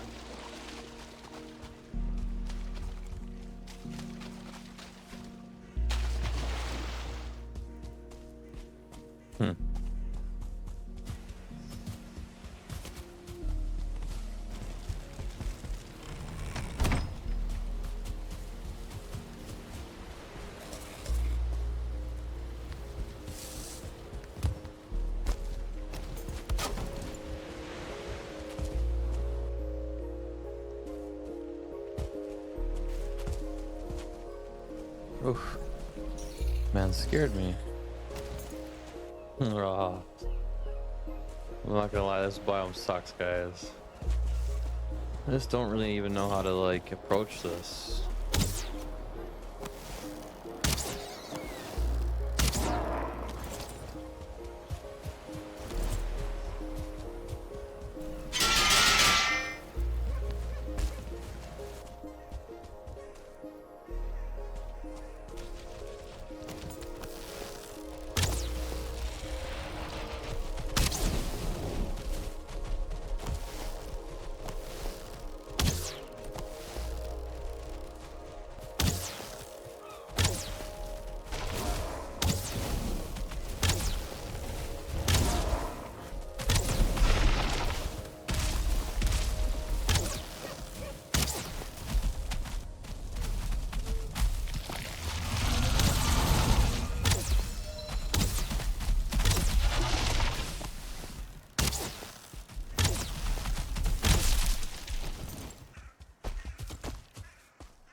Ah.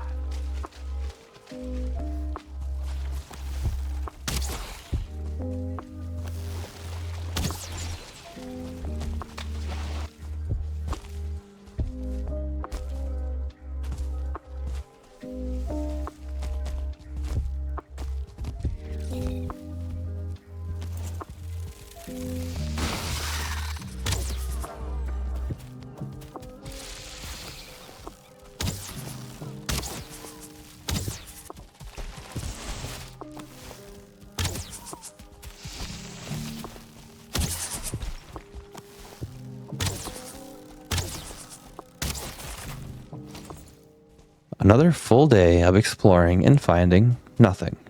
I've never really liked the Mistlands biome, but playing it without a map is on a whole nother level.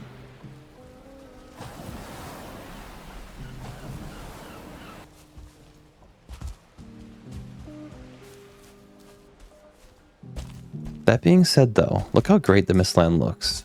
I think they should make it so once you clear the mist, it doesn't come back for at least a few days. I think that'd keep it hard to explore initially, but make it feel enjoyable once you go through it. Let me know how you guys feel about the Mistlands down in the comments. If you were to make any changes, what would you do?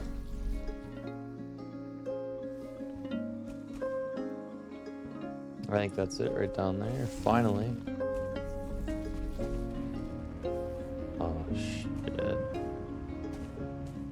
After days of searching, I had finally found a single Jotun puff. I now would be able to start my Mistland farm. There's a soldier right there. Let's go up here. Let's drink a potion. Let's take care of this guy quick.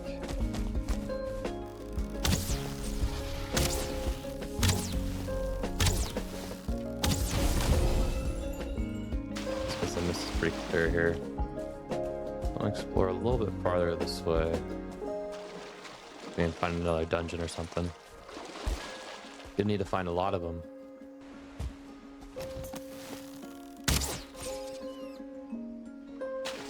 I want to go down the coast a little bit. I wonder if sailing down the Mistland coast would be any use at all. Like, obviously, you won't be able to see a whole lot. But if you were able to see like a dungeon or two, instead of having to explore it.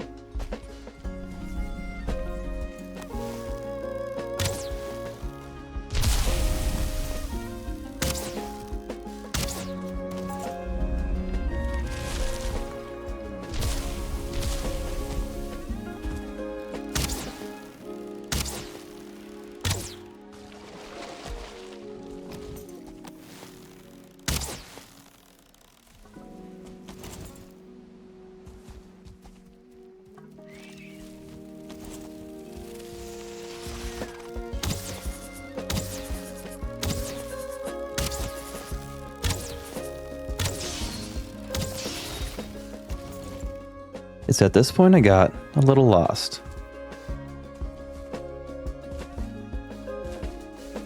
Back to the coast, I guess. This is just not gonna work, is it? Like, I need to figure out a better way to explore the Mistlands. Like, I just can't keep getting lost and stuff.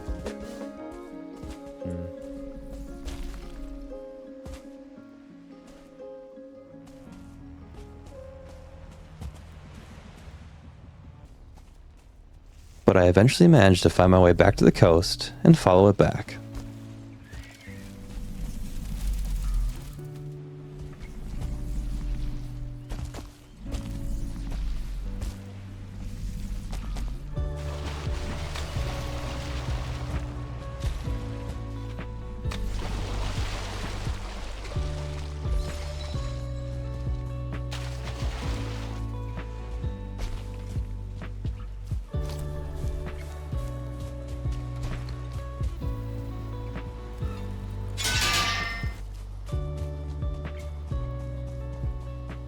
Now that I was able to start my farm, I would be able to begin preparations to take on the infested mine. For this, I want to have the best chance to come out alive. So I was working towards having the best food I could at this point, and I would need to go farm some more frost arrows, which dealt a lot more damage than the fire arrows.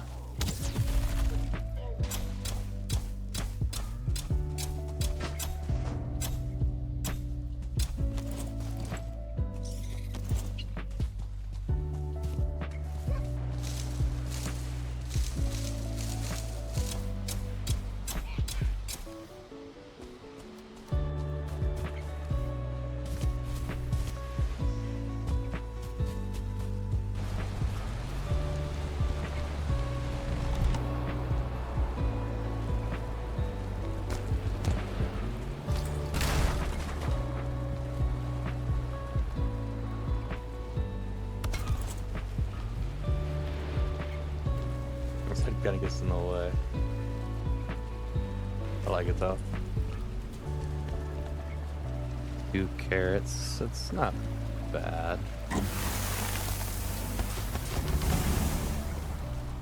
For the freeze glands, I would need to sail to a mountain. The closest one I know being on the same island I fought Yagluth on. So, that's where I sailed towards.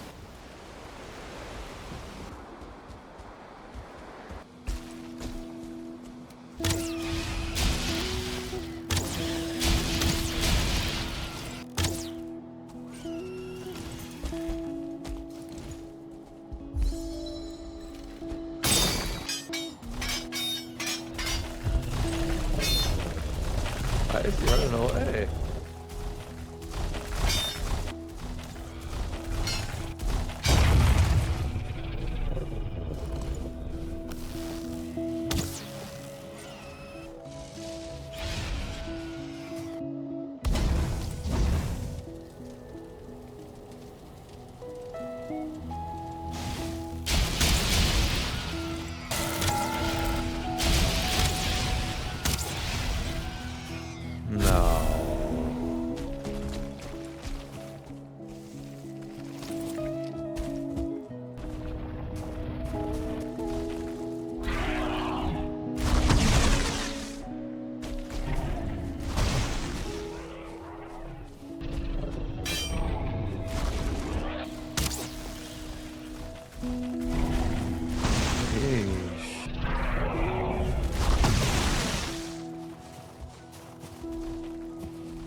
And after spending a night on the mountain, I hopefully gathered enough freeze glands to clear the infested mine.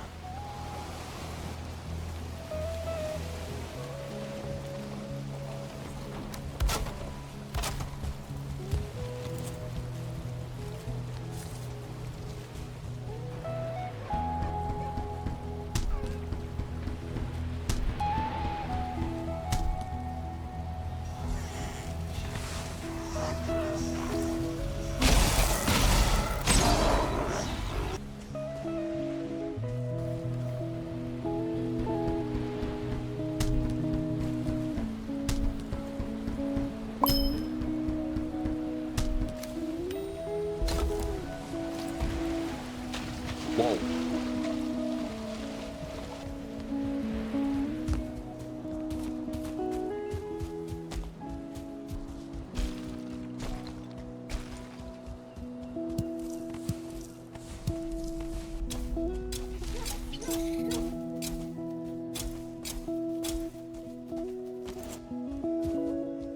Now it was time to gather more food. For this, I would need to revisit both the plains and the swamp. I'm running low on seeker meat. I got plenty of hare meat. Need more lox meat.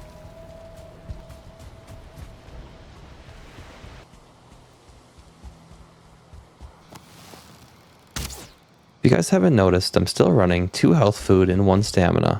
I think I'm pretty much forced to run 2 health foods in order not to get 1 tapped, even though I usually like to run 2 stamina foods. So since I haven't went back to Haldor yet for chicken eggs, and I'm still at level 4 cooking station, the best foods I can get are the meat platter, blood pudding, and of course, the serpent stew.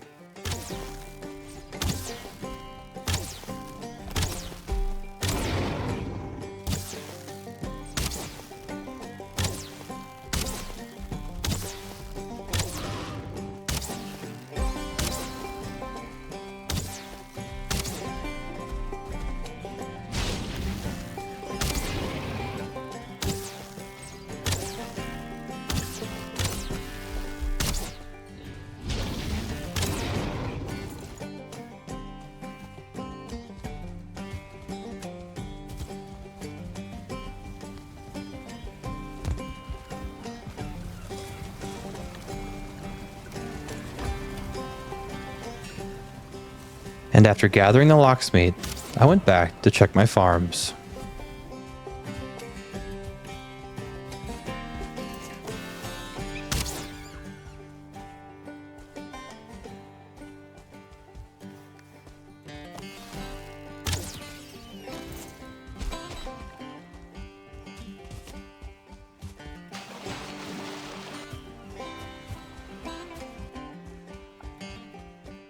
I started growing some onions and carrots in the Plains farm because they're actually needed for some Mistlands foods.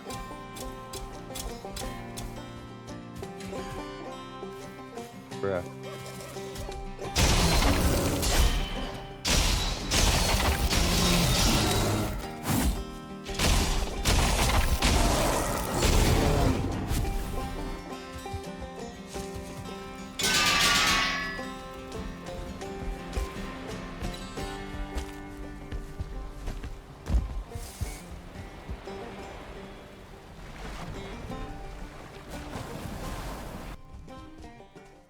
And while waiting for my farms to grow, I decided to explore the Mistlands a little more.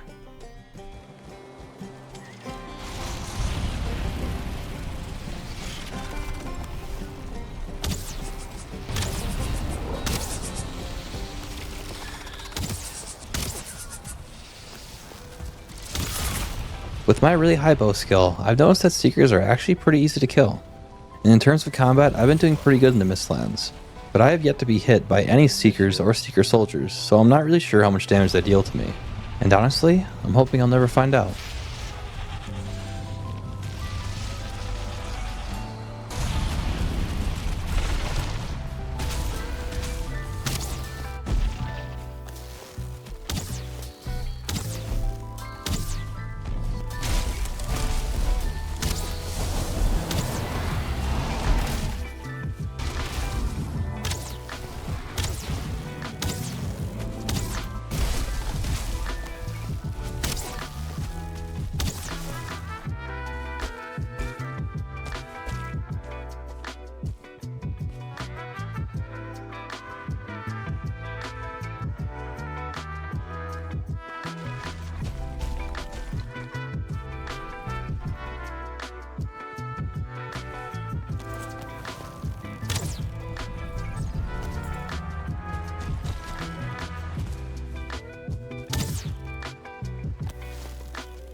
Still not being able to find much of anything, it seems like the only way I was going to progress is going through that one infested mine.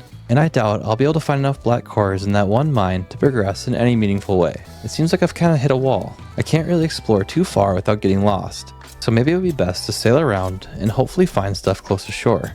If you guys have any thoughts, let me know.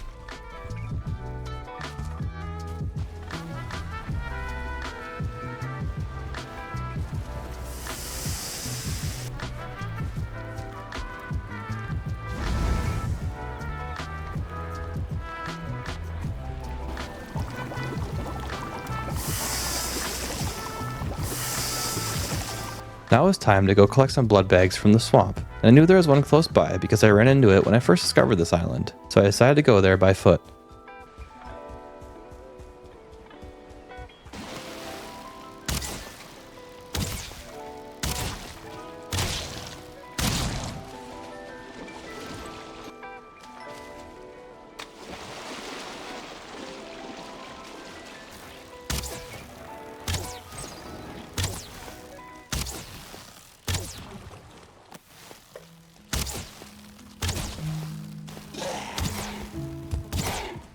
Ah!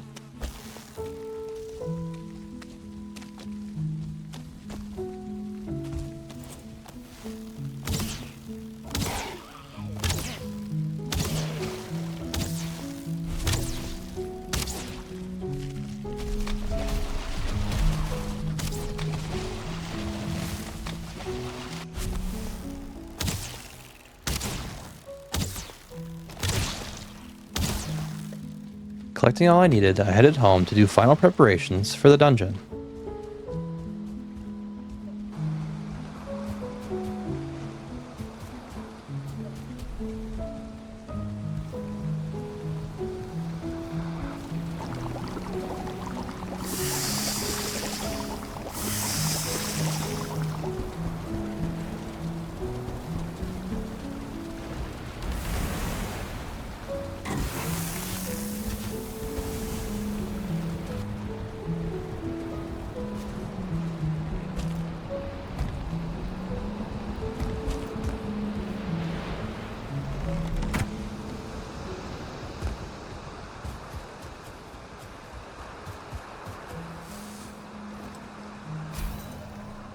I was finally ready to enter the infested mines, a dungeon filled with enemies that can kill me in 2 hits or less. This is going to be one of my biggest challenges yet, but I won't be able to beat HARDCORE Valheim without taking a little risk. If you guys watched all the way to the end of this video, I would just like to say thank you. Your guys' support is really what keeps me going in this lonely and dangerous world, and with your help, we might actually be able to beat all the bosses in HARDCORE Valheim.